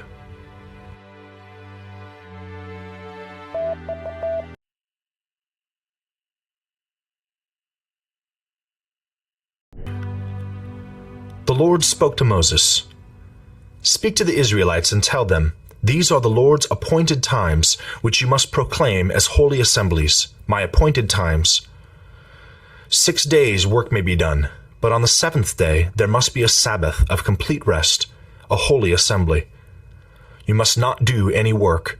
It is a Sabbath to the Lord in all the places where you live. These are the Lord's appointed times, holy assemblies, which you must proclaim at their appointed time. In the 1st month, on the 14th day of the month, at twilight, is a Passover offering to the Lord. Then on the 15th day of the same month will be the festival of unleavened bread to the Lord. 7 days you must eat unleavened bread. On the 1st day there will be a holy assembly for you. You must not do any regular work. You must present a gift to the Lord for 7 days, and the 7th day is a holy assembly. You must not do any regular work." The Lord spoke to Moses, "Speak to the Israelites and tell them, when you enter the land that I am about to give you and you gather in its harvest, then you must bring the sheaf of the first portion of your harvest to the priest. He must wave the sheaf before the Lord to be accepted for your benefit. On the day after the Sabbath, the priest is to wave it. On the day you wave the sheaf, you must also offer a flawless yearling lamb for a burnt offering to the Lord, along with its grain offering, 2/10 of an ephah of choice wheat flour mixed with olive oil as a gift to the Lord, a soothing aroma, and its drink offering, 1/4 of a hin of wine. You must not eat bread, roasted grain, or fresh grain until this very day, until you bring the offering of your God. This is a perpetual statute throughout your generations in all the places where you live. You must count for yourselves 7 weeks from the day after the Sabbath, from the day you bring the wave offering sheaf, and they must be complete weeks. You must count 50 days until the day after the 7th Sabbath, and then you must present a new grain offering to the Lord. From the places where you live, you must bring 2 loaves of bread for a wave offering. They must be made from 2/10 of an ephah of fine wheat flour, baked with yeast, as firstfruits to the Lord. Along with the loaves of bread, you must also present 7 flawless yearling lambs, 1 young bull, and 2 rams. They are to be a burnt offering to the Lord, along with the grain offering and the drink offerings, a gift of a soothing aroma to the Lord. You must also offer 1 male goat for a sin offering, and 2 yearling lambs for a peace offering sacrifice, and the priest is to wave them, the 2 lambs, along with the bread of the firstfruits, as a wave offering before the Lord. They will be holy to the Lord for the priest. On this very day you must proclaim an assembly. It is to be a holy assembly for you. You must not do any regular work. This is a perpetual statute in all the places where you live throughout your generations. When you gather in the harvest of your land, you must not completely harvest the corner of your field, and you must not gather up the gleanings of your harvest. You must leave them for the poor and the foreigner. I am the Lord your God. The Lord spoke to Moses, "Tell the Israelites, in the 7th month, on the first day of the month, you must have a complete rest, a memorial announced by loud horn blasts, a holy assembly. You must not do any regular work, but you must present a gift to the Lord." The Lord spoke to Moses, "The 10th day of the 7th month is the Day of Atonement. It is to be a holy assembly for you, and you must humble yourselves and present a gift to the Lord. You must not do any work on this particular day, because it is a day of atonement to make atonement for yourselves before the Lord your God. Indeed, any person who does not behave with humility on this particular day will be cut off from his people. As for any person who does any work on this particular day, I will exterminate that person from the midst of his people. You must not do any work. This is a perpetual statute throughout your generations in all the places where you live. It is a Sabbath of complete rest for you, and you must humble yourselves in the 9th day of the month in the evening. From evening until morning you must observe your Sabbath." The Lord spoke to Moses, "Tell the Israelites, on the 15th day of this 7th month is the festival of temporary shelters for 7 days to the Lord. On the first day is a holy assembly. You must do no regular work. For 7 days you must present a gift to the Lord. On the 8th day there is to be a holy assembly for you, and you must present a gift to the Lord. It is a solemn assembly day. You must not do any regular work. These are the appointed times of the Lord that you must proclaim as holy assemblies to present a gift to the Lord: burnt offering, grain offering, sacrifice and drink offering, each day according to its regulation, besides the Sabbaths of the Lord and all your gifts, votive offerings, and freewill offerings which you give to the Lord. On the 15th day of the 7th month, when you gather in the produce of the land, you must celebrate a pilgrim festival of the Lord for 7 days. On the first day is a complete rest, and on the 8th day is complete rest. On the first day you must take for yourselves branches from majestic trees, palm branches, branches of leafy trees, and willows of the brook, and you must rejoice before the Lord your God for 7 days. You must celebrate it as a pilgrim festival to the Lord for 7 days in the year. This is a perpetual statute throughout your generations. You must celebrate it in the 7th month. You must live in temporary shelters for 7 days. Every native citizen in Israel must live in temporary shelters, so that your generations may know that I made the Israelites live in temporary shelters when I brought them out from the land of Egypt. I am the Lord your God." So Moses spoke to the Israelites about the appointed times of the Lord.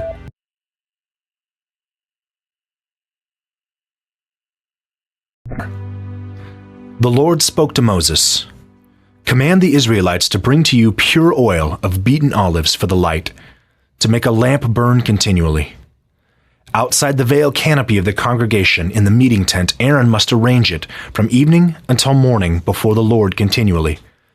This is a perpetual statute throughout your generations. On the ceremonially pure lampstand he must arrange the lamps before the Lord continually.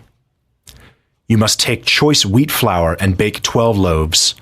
There must be 2/10 of an ephah of flour in each loaf, and you must set them in 2 rows, 6 in a row, on the ceremonially pure table before the Lord. You must put pure frankincense on each row, and it will become a memorial portion for the bread, a gift to the Lord. Each Sabbath day Aaron must arrange it before the Lord continually.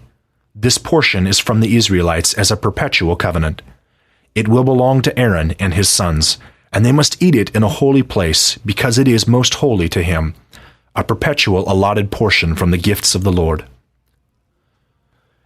Now an Israelite woman's son, whose father was an Egyptian, went out among the Israelites, and the Israelite woman's son and an Israelite man had a fight in the camp. The Israelite woman's son misused the name and cursed, so they brought him to Moses. Now his mother's name was Shelomith, daughter of Dibri of the tribe of Dan. So they placed him in custody until they were able to make a clear legal decision for themselves based on words from the mouth of the Lord. Then the Lord spoke to Moses. Bring the one who cursed outside the camp, and all who heard him are to lay their hands on his head, and the whole congregation is to stone him to death. Moreover, you are to tell the Israelites, if any man curses his God, he will bear responsibility for his sin, and one who misuses the name of the Lord must surely be put to death. The whole congregation must surely stone him, whether he is a foreigner or a native citizen. When he misuses the name, he must be put to death. If a man beats any person to death, he must be put to death. One who beats an animal to death must make restitution for it, life for life. If a man inflicts an injury on his fellow citizen, just as he has done it must be done to him. Fracture for fracture, eye for eye, tooth for tooth. Just as he inflicts an injury on another person, that same injury must be inflicted on him. One who beats an animal to death must make restitution for it, but one who beats a person to death must be put to death. There will be one regulation for you, whether a foreigner or a native citizen, for I am the Lord your God. Then Moses spoke to the Israelites, and they brought the one who cursed outside the camp and stoned him with stones. So the Israelites did just as the Lord commanded Moses.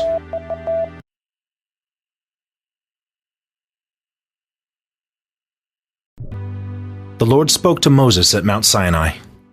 Speak to the Israelites and tell them, when you enter the land that I am giving you, the land must observe a Sabbath to the Lord. 6 years you may sow your field, and 6 years you may prune your vineyards and gather the produce. But in the 7th year the land must have a Sabbath of complete rest, a Sabbath to the Lord. You must not sow your fields or prune your vineyards. You must not gather in the aftergrowth of your harvest, and you must not pick the grapes of your unpruned vines. The land must have a year of complete rest. You may have the Sabbath produce of the land to eat, you, your male servant, your female servant, your hired worker, the resident foreigner who stays with you, your cattle, and the wild animals that are in your land. All its produce will be for you to eat. You must count off 7 weeks of years, 7 times 7 years, and the days of the 7 weeks of years will amount to 49 years. You must sound loud horn blasts. In the 7th month, on the 10th day of the month, on the Day of Atonement, you must sound the horn in your entire land. So you must consecrate the 50th year, and you must proclaim a release in the land for all its inhabitants. That year will be your jubilee. Each one of you must return to his property, and each one of you must return to his clan.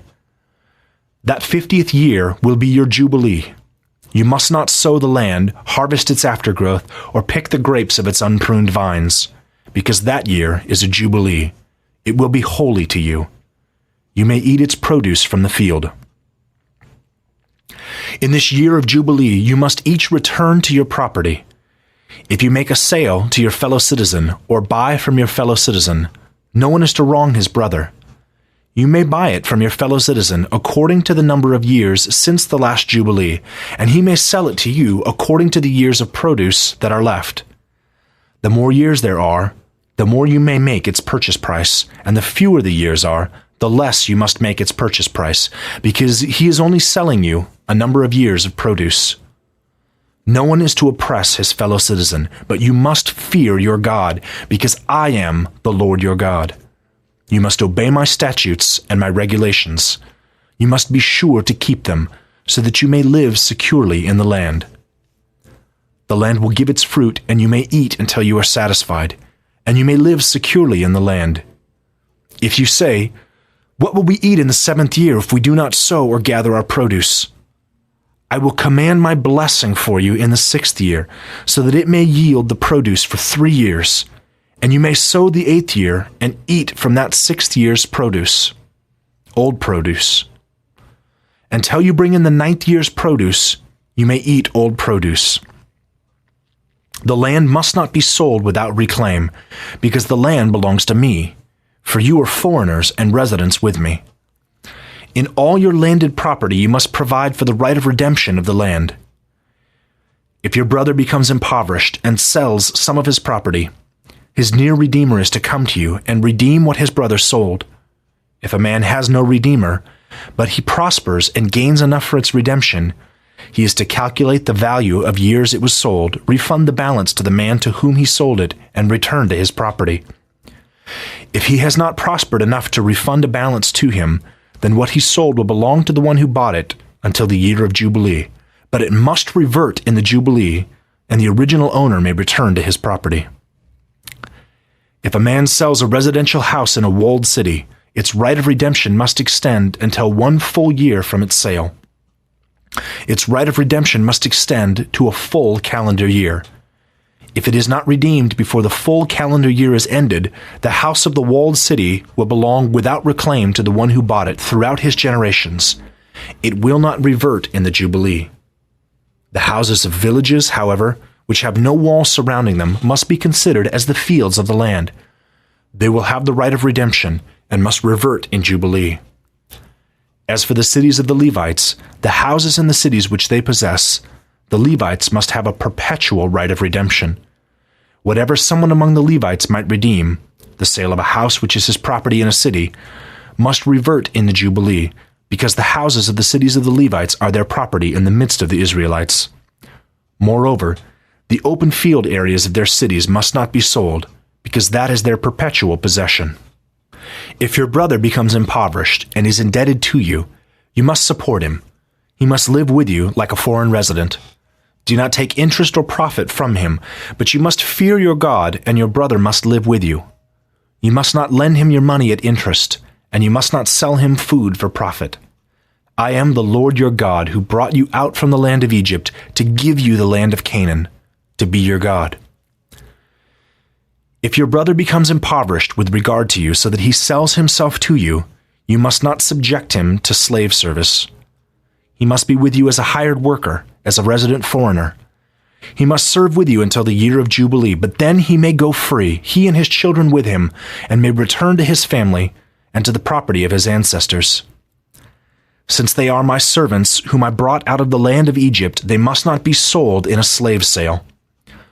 You must not rule over him harshly, but you must fear your God. As for your male and female slaves whom may belong to you, you may buy male and female slaves from the nations all around you. Also you may buy slaves from the children of the foreigners who reside with you, and from their families that are with you, whom they have fathered in your land. They may become your property. You may give them as inheritance to your children after you to possess as property. You may enslave them perpetually. However, as for your brothers the Israelites, no man may rule over his brother harshly. If a resident foreigner who is with you prospers and your family becomes impoverished with regard to him so that he sells himself to a resident foreigner who is with you or to a member of a foreigner's family, after he has sold himself, he retains a right of redemption. One of his brothers may redeem him, or his uncle or his cousin may redeem him, or any one of the rest of his blood relatives, his family, may redeem him, or if he prospers, he may redeem himself.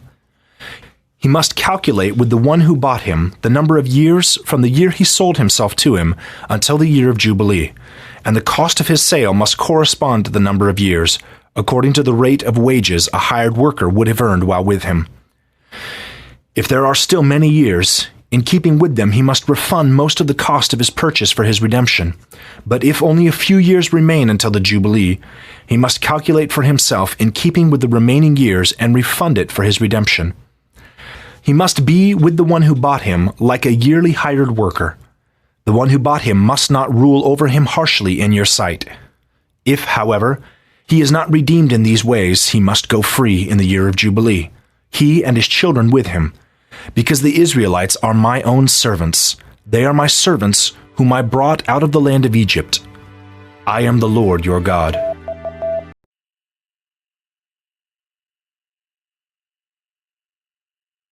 You must not make for yourselves idols, so you must not set up for yourselves a carved image or a pillar, and you must not place a sculpted stone in your land to bow down before it, for I am the Lord your God. You must keep my Sabbaths and reverence my sanctuary. I am the Lord. If you walk in my statutes and are sure to obey my commandments, I will give you your rains in their time, so that the land will give its yield, and the trees of the field will produce their fruit. Threshing season will extend for you until the season of harvesting grapes, and the season for harvesting grapes will extend until sowing season. So you will eat your bread until you are satisfied, and you will live securely in your land. I will grant peace in the land, so that you will lie down to sleep without anyone terrifying you. I will remove harmful animals from the land, and no sword of war will pass through your land. You will pursue your enemies, and they will fall before you by the sword. 5 of you will pursue 100, and 100 of you will pursue 10,000, and your enemies will fall before you by the sword. I will turn to you, make you fruitful, multiply you, and maintain my covenant with you. You will still be eating stored produce from the previous year, and will have to clean out what is stored from the previous year to make room for the new. I will put my tabernacle in your midst, and I will not abhor you. I will walk among you, and I will be your God, and you will be my people. I am the Lord your God, who brought you out from the land of Egypt, from being their slaves, and I broke the bars of your yoke and caused you to walk upright. If, however, you do not obey me and keep all these commandments, if you reject my statutes and abhor my regulations, so that you do not keep all my commandments and you break my covenant, I, for my part, will do this to you. I will inflict horror on you, consumption and fever, which diminish eyesight and drain away the vitality of life. You will sow your seed in vain, because your enemies will eat it. I will set my face against you. You will be struck down before your enemies. Those who hate you will rule over you, and you will flee when there is no one pursuing you. If, in spite of all these things, you do not obey me, I will discipline you 7 times more on account of your sins. I will break your strong pride and make your sky like iron and your land like bronze. Your strength will be used up in vain. Your land will not give its yield, and the trees of the land will not produce their fruit. If you walk in hostility against me and are not willing to obey me, I will increase your affliction 7 times according to your sins. I will send the wild animals against you, and they will bereave you of your children, annihilate your cattle, and diminish your population, so that your roads will become deserted. If in spite of these things you do not allow yourselves to be disciplined, and you walk in hostility against me, I myself will also walk in hostility against you, and strike you 7 times on account of your sins. I will bring on you an avenging sword, a covenant vengeance. Although you will gather together in your cities, I will send pestilence among you, and you will be given into enemy hands. When I break off your supply of bread, 10 women will bake your bread in one oven. They will ration your bread by weight, and you will eat and not be satisfied. If, in spite of this, you do not obey me, but walk in hostility against me, I will walk in hostile rage against you, and I myself will also discipline you 7 times on account of your sins. You will eat the flesh of your sons and the flesh of your daughters. I will destroy your high places and cut down your incense altars, and I will stack your dead bodies on top of the lifeless bodies of your idols. I will abhor you. I will lay your cities waste and make your sanctuaries desolate, and I will refuse to smell your soothing aromas. I myself will make the land desolate, and your enemies who live in it will be appalled. I will scatter you among the nations and unsheathe the sword after you, so your land will become desolate, and your cities will become a waste. Then the land will make up for its Sabbaths all the days it lies desolate, while you are in the land of your enemies. Then the land will rest and make up its Sabbaths. All the days of the desolation, it will have the rest it did not have on your Sabbaths when you lived on it. As for the ones who remain among you, I will bring despair into their hearts in the lands of their enemies. The sound of a blowing leaf will pursue them, and they will flee as one flees the sword and fall down, even though there is no pursuer. They will stumble over each other as those who flee before a sword. though there is no pursuer, and there will be no one to take a stand for you before your enemies. You will perish among the nations. The land of your enemies will consume you. As for the ones who remain among you, they will rot away because of their iniquity in the lands of your enemies, and they will also rot away because of their ancestors' iniquities which are with them. However, when they confess their iniquity and their ancestors' iniquities which they committed by trespassing against me, by which they also walked in hostility against me, and I myself will walk in hostility against them and bring them into the land of their enemies, and then their uncircumcised hearts become humbled, and they make up for their iniquity, I will remember my covenant with Jacob, and also my covenant with Isaac, and also my covenant with Abraham, and I will remember the land. The land will be abandoned by them, in order that it may make up for its Sabbaths, while it is made desolate without them.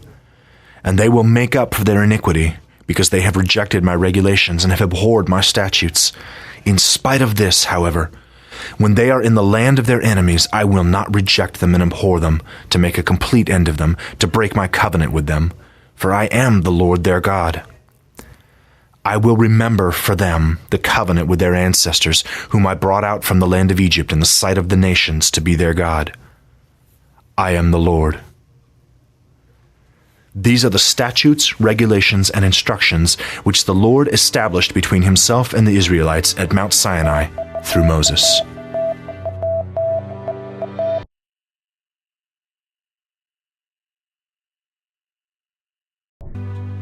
The Lord spoke to Moses.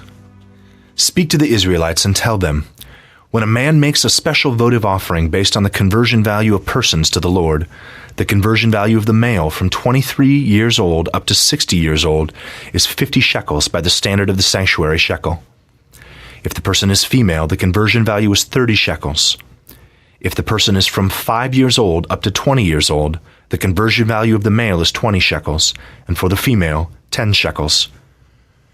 If the person is 1 month old up to 5 months old, the conversion value of the male is 5 shekels of silver, and for the female the conversion value is 3 shekels of silver. If the person is from 60 years old and older, if he is a male, the conversion value is 15 shekels, and for the female, 10 shekels. If he is too poor to pay the conversion value, he must stand the person before the priest, and the priest will establish his conversion value, according to what the man who made the vow can afford. The priest will establish his conversion value.